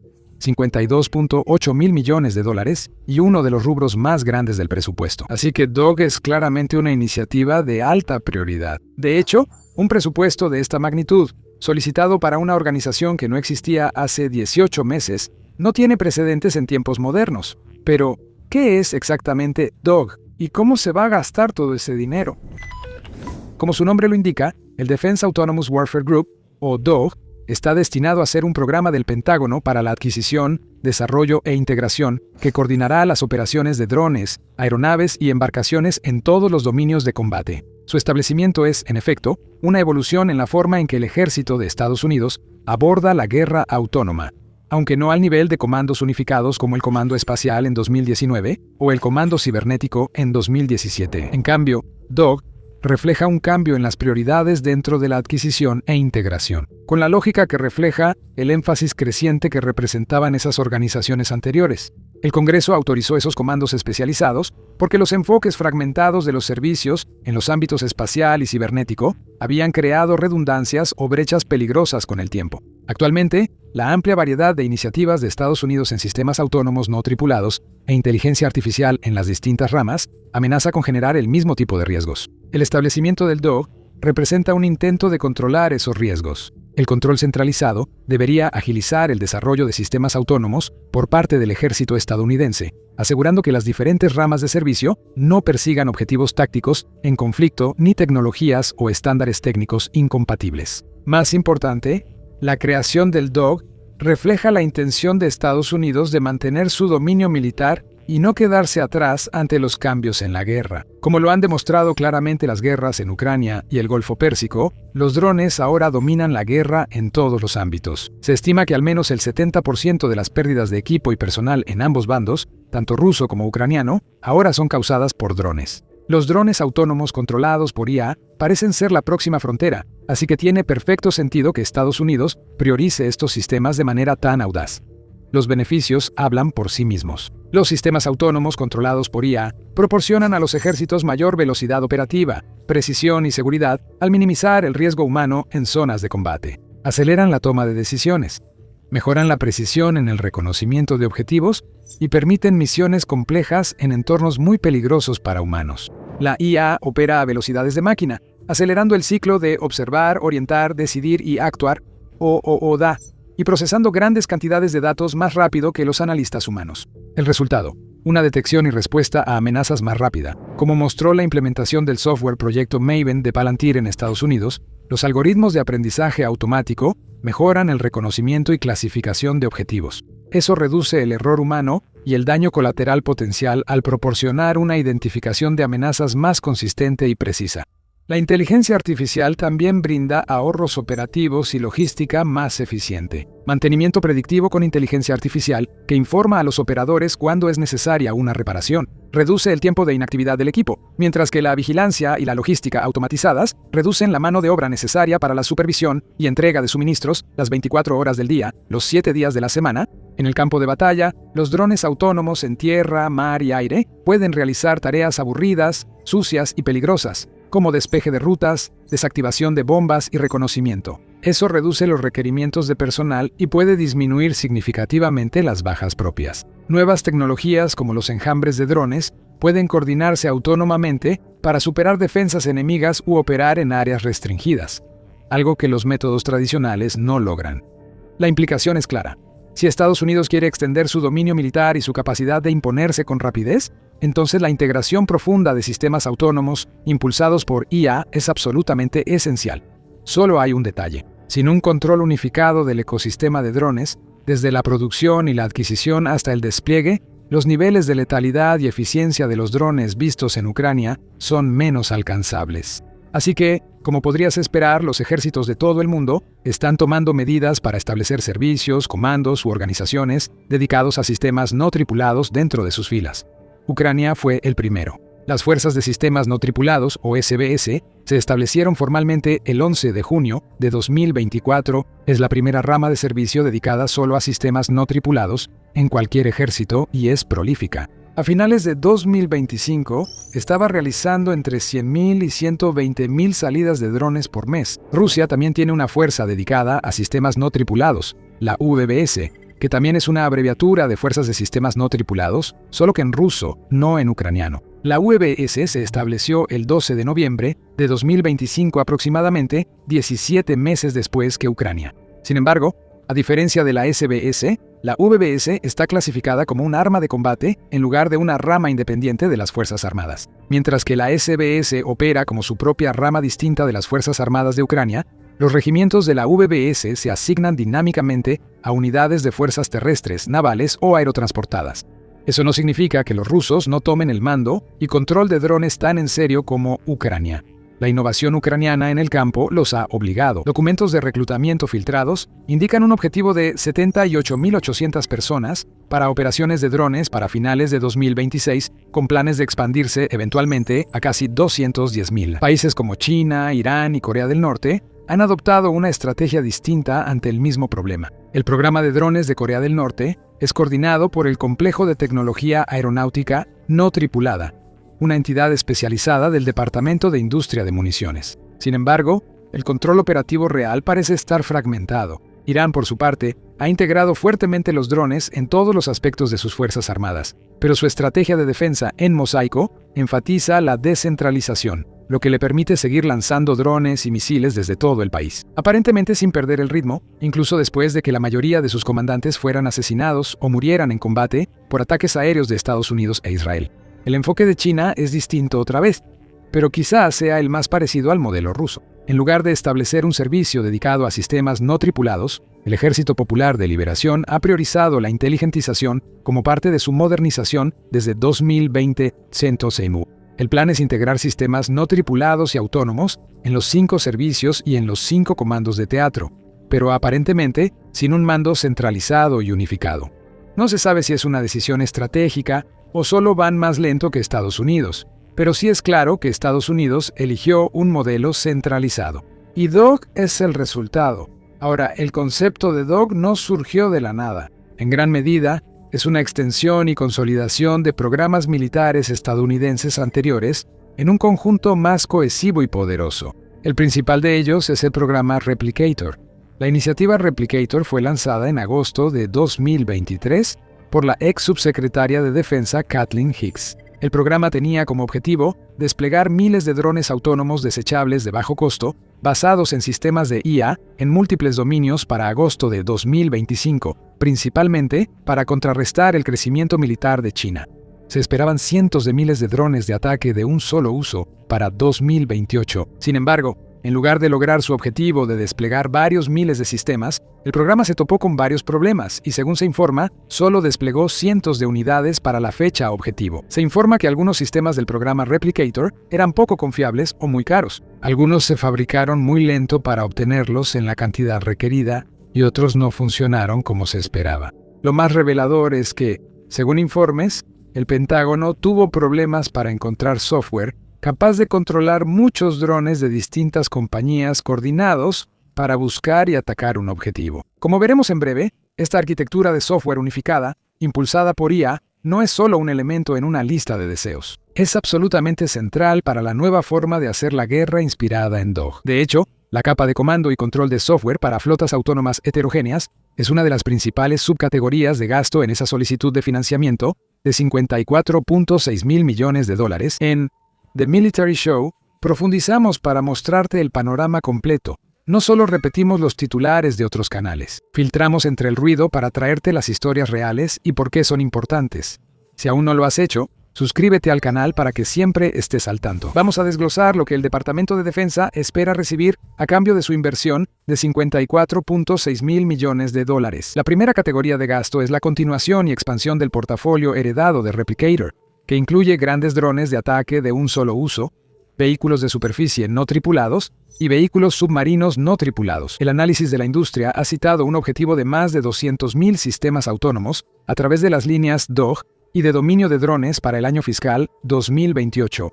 El dominio de drones es una iniciativa paralela complementaria a DOG bajo la estrategia más amplia de guerra autónoma del Pentágono. La principal diferencia entre los dos es que DOG se enfoca en drones grandes, mientras que el dominio de drones se enfoca en drones pequeños. Ambos son operaciones ofensivas y defensivas de contramedidas contra drones. La Fuerza de Tarea Conjunta Interinstitucional, 401 o JIATF 401 para abreviar, es la organización responsable del programa de dominio de drones. Al igual que DOG, es una creación nueva, establecida en agosto de 2025, y cómo interactúa con DOG es una parte importante de la ecuación, como descubriremos un poco más adelante.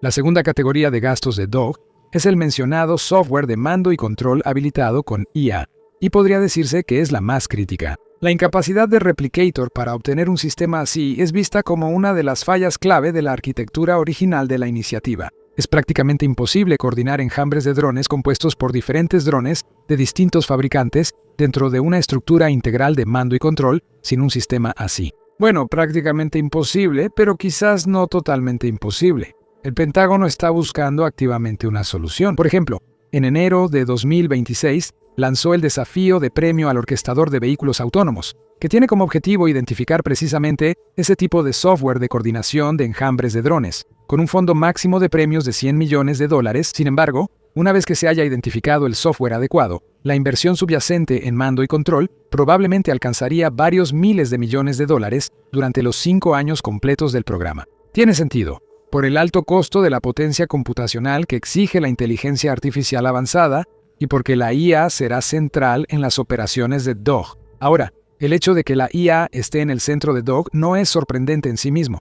Estados Unidos está integrando rápidamente la inteligencia artificial en todo su ámbito militar. La integración de la IA en DOG es distinta, ya que la usa como recurso principal de combate, no solo como apoyo. Esto representa un cambio de adquisiciones de hardware a un modelo de combate basado en software y enfocado en inteligencia artificial. Lo que respalda este cambio es una dura lección aprendida en Ucrania e Irán y del fracaso del programa Replicator. Antes, el Pentágono priorizaba el hardware, pero en realidad el software de inteligencia artificial que lo impulsa es más importante. Como resultado, la estrategia actual de DOG trata a la inteligencia artificial y la autonomía física como un dúo dinámico, siendo el software el principal activo estratégico. El objetivo es desplegar enjambres inteligentes que, con inteligencia artificial, permitan decisiones autónomas, coordinación y adaptación a velocidad de máquina.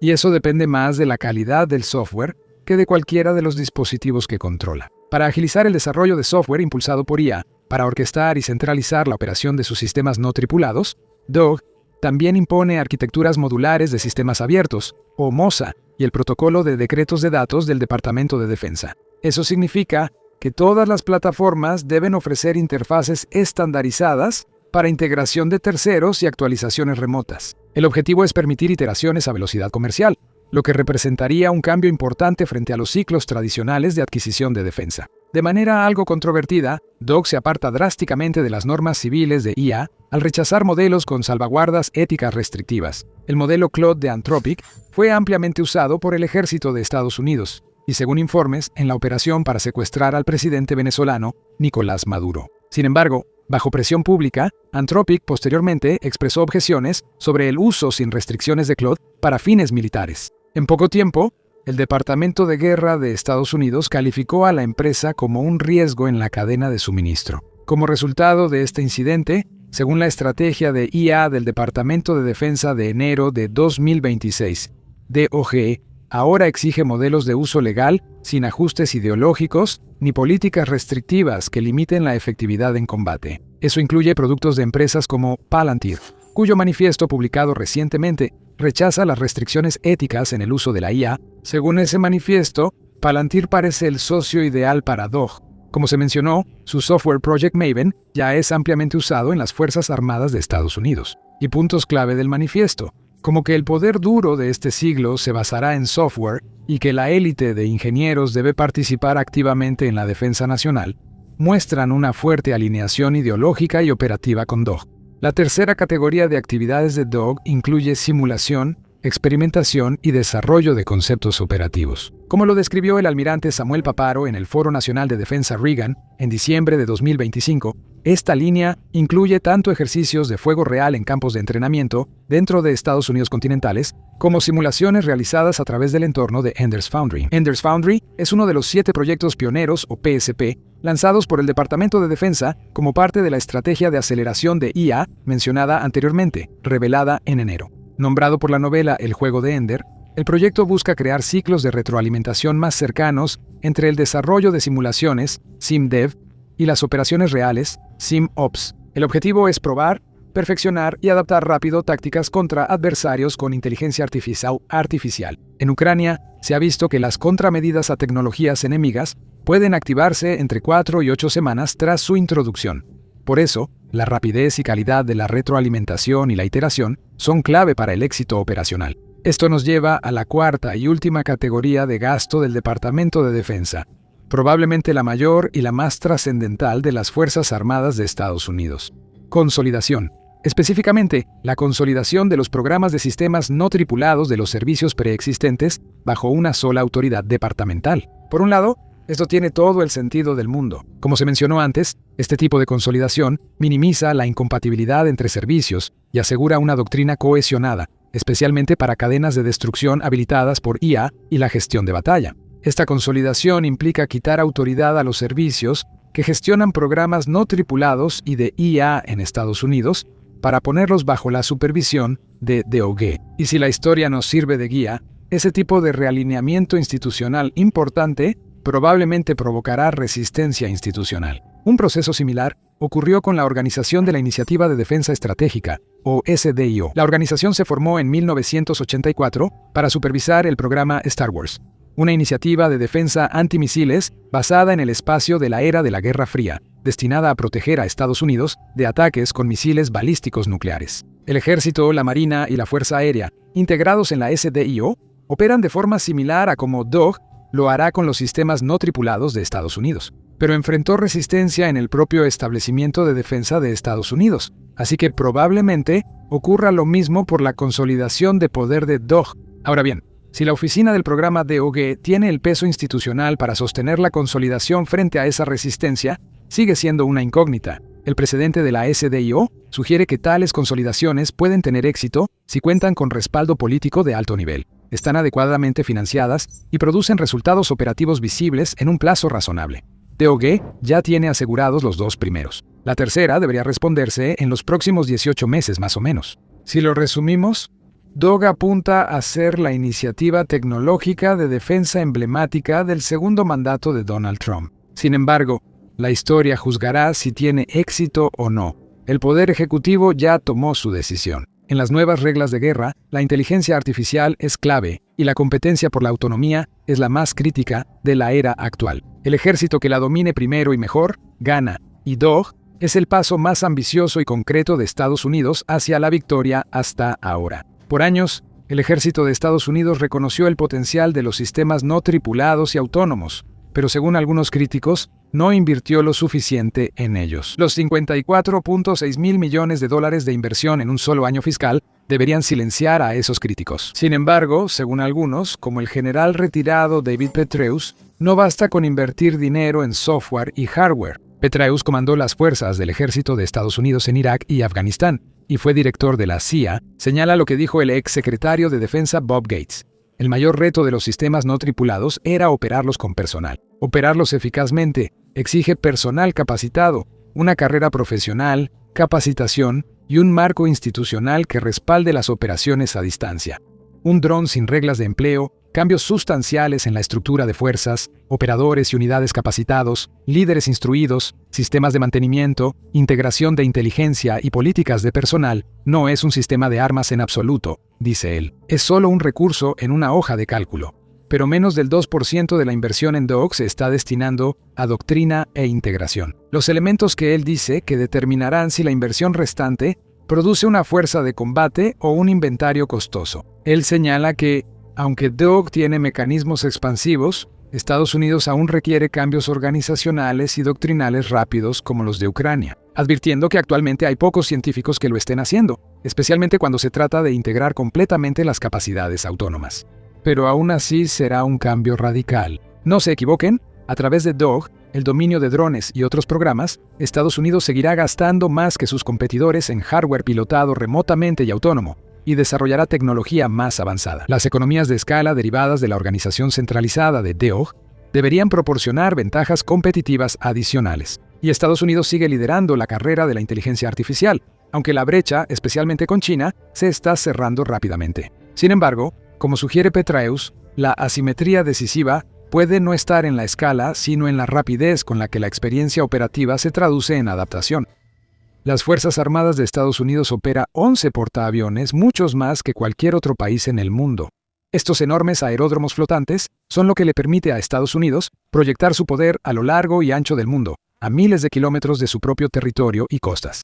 Ofrecen una flexibilidad operativa sin igual, capaces de llevar a cabo misiones de combate, vigilancia, disuasión y seguridad prácticamente en cualquier lugar. Y acaban de recibir una mejora extraordinaria. Un arma futurista al estilo de la ciencia ficción el Locust Laser, diseñada para contrarrestar, posiblemente, la mayor amenaza del campo de batalla del siglo XXI, los drones. Esta nueva arma puede, literalmente, hacer arder en pleno vuelo a vehículos aéreos no tripulados, UAVs, derritiendo sus componentes estructurales y dañando sistemas críticos en un abrir y cerrar de ojos. Y esto es una adición invaluable para los portaaviones estadounidenses, porque la amenaza de los drones aumenta con cada día que pasa. Por mucho tiempo, la Marina de Estados Unidos no tuvo una forma eficaz y económica de contrarrestarla. En octubre de 2023, un buque de guerra estadounidense de $1.000 millones detectó docenas de amenazas en su radar mientras cruzaba el Mar Rojo. Esas amenazas no eran solo misiles de crucero o aviones enemigos, eran drones y misiles de crucero operados por los rebeldes hutíes en Yemen. Drones baratos y producidos en masa, que apenas valen $50.000 cada uno, pero llevan suficientes explosivos como para causar daños graves a casi cualquier objetivo en su camino. Y ese día en particular, varios barcos comerciales, así como el buque de guerra estadounidense, estaban en su línea de fuego. La tripulación de la Marina tuvo que reaccionar rápido, y sin otras opciones a su disposición, se vieron obligados a depender de los sistemas defensivos tradicionales del barco, misiles interceptores. Estos misiles no se diseñaron para drones. Fueron hechos solo para derribar cazas enemigos, bombarderos u otros misiles, normalmente objetivos importantes y costosos que a menudo valen millones o incluso decenas de millones de dólares. Los interceptores también suelen estar valorados al menos en $1 millón, a veces mucho más. Cuando apuntas a un caza con misiles interceptores, la relación costo-beneficio no es un gran problema. Es perfectamente racional lanzar municiones por valor de varios millones de dólares al aire, si eso significa derribar un avión enemigo que vale mucho más. Pero cuando usas misiles de $1 millón para eliminar drones de $50.000, esa es una ecuación muy diferente. Imagina un buque de guerra o un portaaviones teniendo que enfrentarse a enjambres completos de drones, cada uno compuesto por docenas o incluso cientos de UAVs kamikaze. Literalmente gastaría cientos de millones, si no es que miles de millones de dólares en misiles en cuestión de semanas. Eso no es sostenible, ni siquiera para Estados Unidos, que tiene el mayor presupuesto militar del mundo. En cambio, si quieres lidiar con drones, tienes que encontrar formas más asequibles y eficientes de hacerlo. Esa es una lección que Ucrania aprendió en su guerra con Rusia. Las fuerzas de defensa ucranianas regularmente tienen que enfrentarse a enjambres masivos de drones rusos, pero usan varias medidas defensivas económicas para derribarlos. Incluye desde torretas con inteligencia artificial y grupos móviles de fuego, hasta drones interceptores y bloqueadores de guerra electrónica. Y la industria de defensa de Estados Unidos ha estado siguiendo de cerca la situación en Ucrania, aprendiendo de los defensores de Kiev, analizando los datos para descubrir qué funciona, qué no y cómo. Las fuerzas estadounidenses pueden adaptar tácticas ucranianas para mejorar su capacidad contra drones, ya que estos no desaparecerán. Esto no es solo una táctica temporal o una fase pasajera. Los drones son el presente y futuro de la guerra y es fácil entender por qué. Son increíblemente baratos de fabricar, cuestan solo una fracción del valor de los misiles de crucero y balísticos típicos o bombas guiadas, pero tienen un potencial asombroso para eliminar fuerzas enemigas, dañar y destruir infraestructura y causar un caos absoluto donde sea que se desplieguen.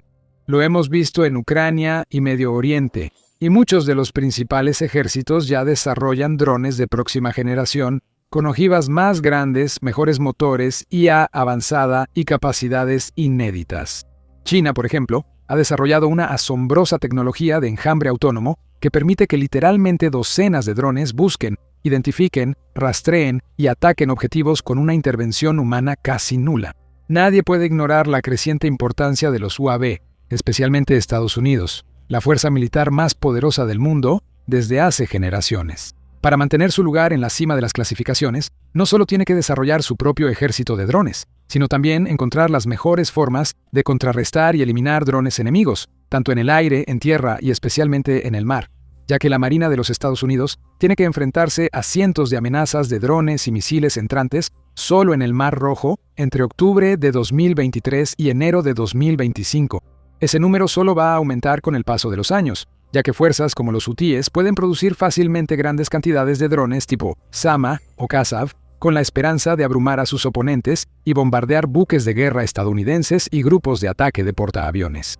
Como se explicó, depender de misiles para detener los enjambres no es una solución viable. No solo cuestan una fortuna, sino que incluso los buques de guerra más grandes solo pueden llevar cierta cantidad de misiles a la vez. Eventualmente, se quedarían sin municiones y serían poco más que blancos fáciles. Pero, ¿y si esos barcos pudieran usar otro tipo de defensa? Un arma que sea barata de usar, efectiva contra todas las formas de UAVs y que nunca se quede sin municiones. Ahí es donde entra en juego el láser Locust. Y aunque pueda sonar como algo sacado de una película de ciencia ficción, es muy real y ya se está equipando en portaaviones estadounidenses mientras hablamos. De hecho, el 20 de abril, The War Zone, junto con otros medios de noticias militares, informó que la Marina de los Estados Unidos había instalado y probado un sistema láser Locust a bordo del portaaviones clase Nimitz, el USS George H.W. Bush. Se considera que es la primera vez que la Marina usa activamente esta tecnología en un portaaviones.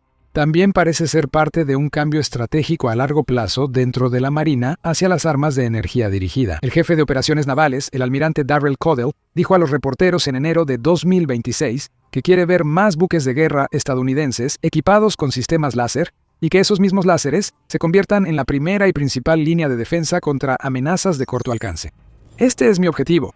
Si está en la línea de visión de un barco, la primera opción que usemos sea la energía dirigida.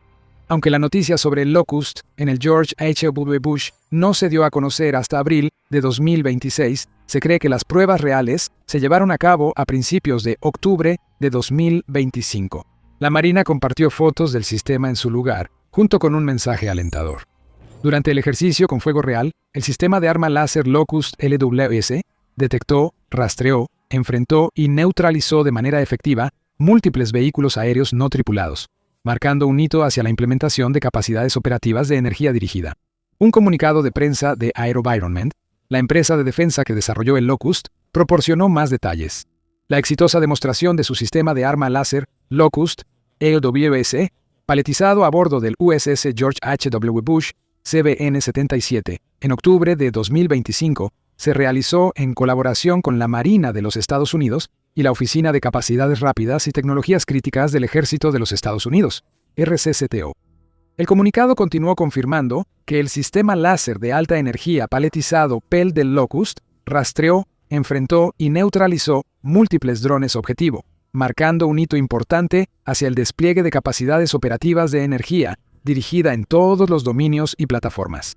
La empresa agregó que estas pruebas exitosas demuestran que el Locust es una innovación independiente de la plataforma, capaz de pasar sin problemas de emplazamientos fijos y plataformas móviles terrestres, como el vehículo táctico ligero conjunto JLTV y el vehículo de escuadra de infantería ISW, hasta el entorno dinámico y exigente de un portaaviones en maniobra. Ese hecho es importante, pues permite que el Locust se despliegue eficazmente donde Estados Unidos lo requiera, en tierra o mar. Podría usarse en futuros buques de guerra, portaaviones de próxima generación y vehículos terrestres como sistema defensivo estándar, manteniendo altos estándares en cualquier entorno. Pero antes de que analicemos más de cerca cómo funciona realmente este sistema y de lo que es capaz, estás viendo The Military Show. Y si aún no te has suscrito, ahora es el momento. Ahora, el elemento central del Locust es un arma láser de energía dirigida alojada dentro de una torreta, la cual también está equipada con cámaras de video electro-ópticas e infrarrojas integradas. Esas cámaras son responsables de encontrar, identificar y rastrear objetivos a medida que entran en el alcance del sistema. Varios sensores terciarios, incluyendo radares de alta frecuencia y sistemas pasivos de detección de señales de radiofrecuencia, también están integrados en el Locust, ayudando a orientar y controlar el láser, que se cree tiene una potencia estimada de 20 kilovatios. Eso está en el extremo inferior de potencia láser. Pero no te dejes engañar. El láser Locust sigue siendo lo suficientemente potente como para eliminar drones más pequeños con facilidad, y según se informa, hay espacio para aumentar sus niveles de potencia. De hecho, el sistema ya se ha demostrado con una potencia ligeramente mayor de 26 kilovatios, y puede que sea capaz de escalar aún más, aunque no está del todo claro hasta qué punto podría llegar teóricamente, manteniendo su factor de forma y diseño actuales. Y la Marina no es la única rama del Ejército de Estados Unidos que está experimentando con esta emocionante tecnología futurista. En diciembre de 2025, se confirmó que el Ejército de Estados Unidos había recibido láseres Locust paletizados, así como sistemas adicionales que se habían montado en vehículos tácticos y de escuadrones de infantería JLTVs e ISVs. El Cuerpo de Marines ya mostró interés en sistemas Locust basados en JLTV, pero la noticia reciente de Locust en un portaaviones es la primera confirmación oficial de la Marina trabajando con esta tecnología. Es un paso emocionante, pero no sorprendente cuando consideras los numerosos beneficios que traen estos láseres. Primero, está la ventaja de costo. Aunque el sistema Locust cuesta unos $8 millones por unidad, el láser es sorprendentemente accesible. AeroVironment reveló que una sola descarga de energía cuesta alrededor de $5. Y eso suele ser todo lo que se necesita para derribar un dron. $5 para eliminar una amenaza de $50,000. Eso es increíble. Y es infinitamente mejor que intentar usar un misil de $1 millón para lograr lo mismo. También está el hecho nada menor de que los láseres, a diferencia de los rifles, los sistemas convencionales de defensa aérea, los bombarderos y los lanzacohetes, nunca se quedarán sin municiones. Ofrecen una capacidad de munición ilimitada, siempre y cuando tengan suficiente energía y enfriamiento para mantenerlos funcionando sin problemas. Estos sistemas pueden seguir disparando todo el tiempo que sea necesario, sin recargar, sin reabastecer, sin necesidad de regresar a la base y pasar horas cargando más municiones a bordos. Eso es muy importante cuando se trata de amenazas de drones en particular, porque los drones son tan baratos y fáciles de fabricar en grandes cantidades. Hemos visto a los hutíes lanzar docenas de drones al mismo tiempo. Rusia ha ido aún más lejos en Ucrania, a veces enviando cerca de 1,000 drones en el transcurso de una sola noche. No puedes contrarrestar esas cantidades con municiones tradicionales. Necesitas un arma que pueda disparar con frecuencia, de manera económica y sin retrasos o interrupciones entre cada disparo. Por eso los láseres son tan valiosos en este momento. El Locust también tiene la ventaja de ser flexible. Como mencioné antes, ya se ha visto en varios formatos, como sistemas paletizados y en contenedores que pueden moverse fácilmente de un lugar a otro, así como sistemas que vienen instalados en vehículos. El Locust visto en el George E.W. Bush simplemente se llevó rodando hasta la cubierta y se aseguró en minutos. Esto permite instalar o retirar estos sistemas fácilmente según las necesidades de la misión. Cabe destacar que este es solo uno de varios sistemas de energía dirigida que la Marina y otras ramas de las Fuerzas Armadas de Estados Unidos están probando. Por ejemplo, en 2024 se reveló en informes que la Marina había probado el sistema Helios, un láser de alta energía con deslumbrador óptico integrado y vigilancia, a bordo de un destructor de misiles guiados clase R. Lake Burke, el USS Preble. Helios, con 60 kilovatios de potencia, es casi 3 veces más potente que Locust y se integra fácilmente al sistema de combate Aegis de la Marina. Es capaz tanto de deslumbrar amenazas enemigas, es decir, cegar sus sensores y cámaras, como de quemarlas, calentando sus componentes críticos mediante un haz de energía concentrada hasta que simplemente se sobrecalientan y fallan. En las pruebas, al igual que Locust, Helios demostró ser altamente efectivo para enfrentar y neutralizar vehículos aéreos no tripulados. Y al igual que Locust, aunque el sistema en sí es bastante caro, Helios prácticamente no cuesta nada operarlo. Estados Unidos también desarrolla sistemas láser más grandes y potentes. En junio de 2025, por ejemplo, se anunció un proyecto llamado Songbow, con el objetivo de crear un sistema láser de 400 kilovatios. Sería unas 7 veces más potente que Helios y 20 veces más fuerte que Locust, capaz de atacar y eliminar drones y diversas amenazas, desde misiles de crucero hasta pequeñas embarcaciones. Decir que esta tecnología es revolucionaria sería quedarse corto, y su potencial es casi ilimitado. Como dice el almirante Codell, al aumentar la potencia, también crecen la capacidad de atacar y mantener la energía en el objetivo, además de la efectividad del láser. Dicho todo esto, los láseres no están exentos de problemas. Si fueran perfectos, ya estarían en uso general en las Fuerzas Armadas de Estados Unidos, no en fase experimental. Un problema, por ejemplo, es que un solo sistema láser solo puede atacar un objetivo a la vez.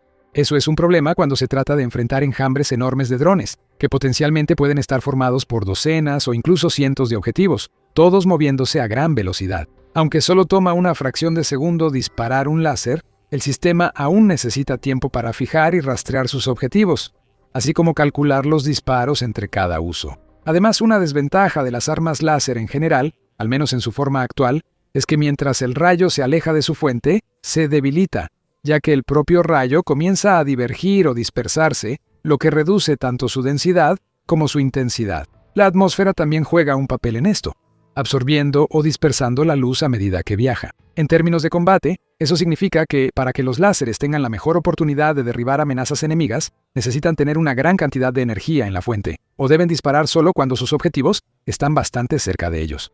Además de esto, los láseres se ven afectados por el clima y otros factores ambientales. El humo, el polvo y la lluvia, pueden interferir con la potencia y precisión del láser, reduciendo aún más su alcance y restringiendo su efectividad. Además, estos sistemas incorporan un componente delicado.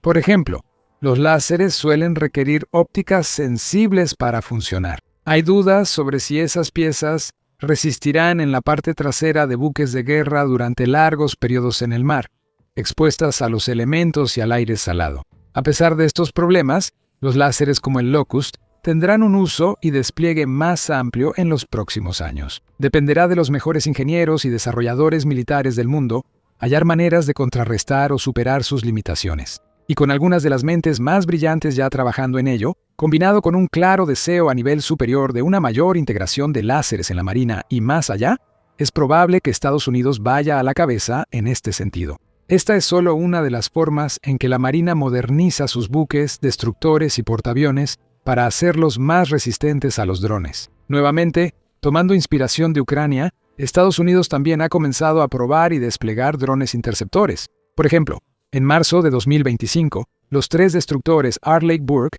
del grupo de ataque del portaaviones USS Gerald R. Ford fueron vistos con nuevos sistemas de lanzamiento, no solo para misiles, sino también para drones. Los drones Raytheon Coyote Block II y Anduril Roadrunner M, para ser precisos. Ambos son interceptores antidrones, diseñados exclusivamente con un objetivo en mente: cazar y eliminar drones enemigos antes de que tengan la oportunidad de atacar sus objetivos. Y ambos son increíblemente buenos en lo que hacen. El Coyote, por ejemplo, puede alcanzar velocidades máximas de hasta 370 millas por hora, contiene una ojiva explosiva de fragmentación de 4 libras con espoleta de proximidad, y tan pronto como se acerca lo suficiente a un dron enemigo, esa ojiva detona, haciendo explotar al propio Coyote y a cualquier dron enemigo que tenga la mala suerte de estar en el área. El Roadrunner es posiblemente incluso mejor. Un dron interceptor de doble turborreactor puede ser lanzado, rastrear su objetivo y enfrentarse a UAVs enemigos, ya sea con control manual o de forma autónoma, usando su propia inteligencia artificial. También tiene la capacidad de regresar a la base si no encuentra un objetivo a tiempo. Puede aterrizar de manera segura en la base, reabastecerse de combustible y luego salir de nuevo a otra cacería. A $500,000 es bastante caro para un dron, pero sigue siendo mucho más barato que un misil interceptor. Y con estas formas únicas de defensa a bordo de sus portaaviones y buques de guerra, la Marina de los Estados Unidos está entrando de verdad en una nueva era. Una era definida no por el tamaño de las ojivas o el precio de los misiles, sino por sistemas que son más eficientes y rentables que cualquier cosa que haya existido antes.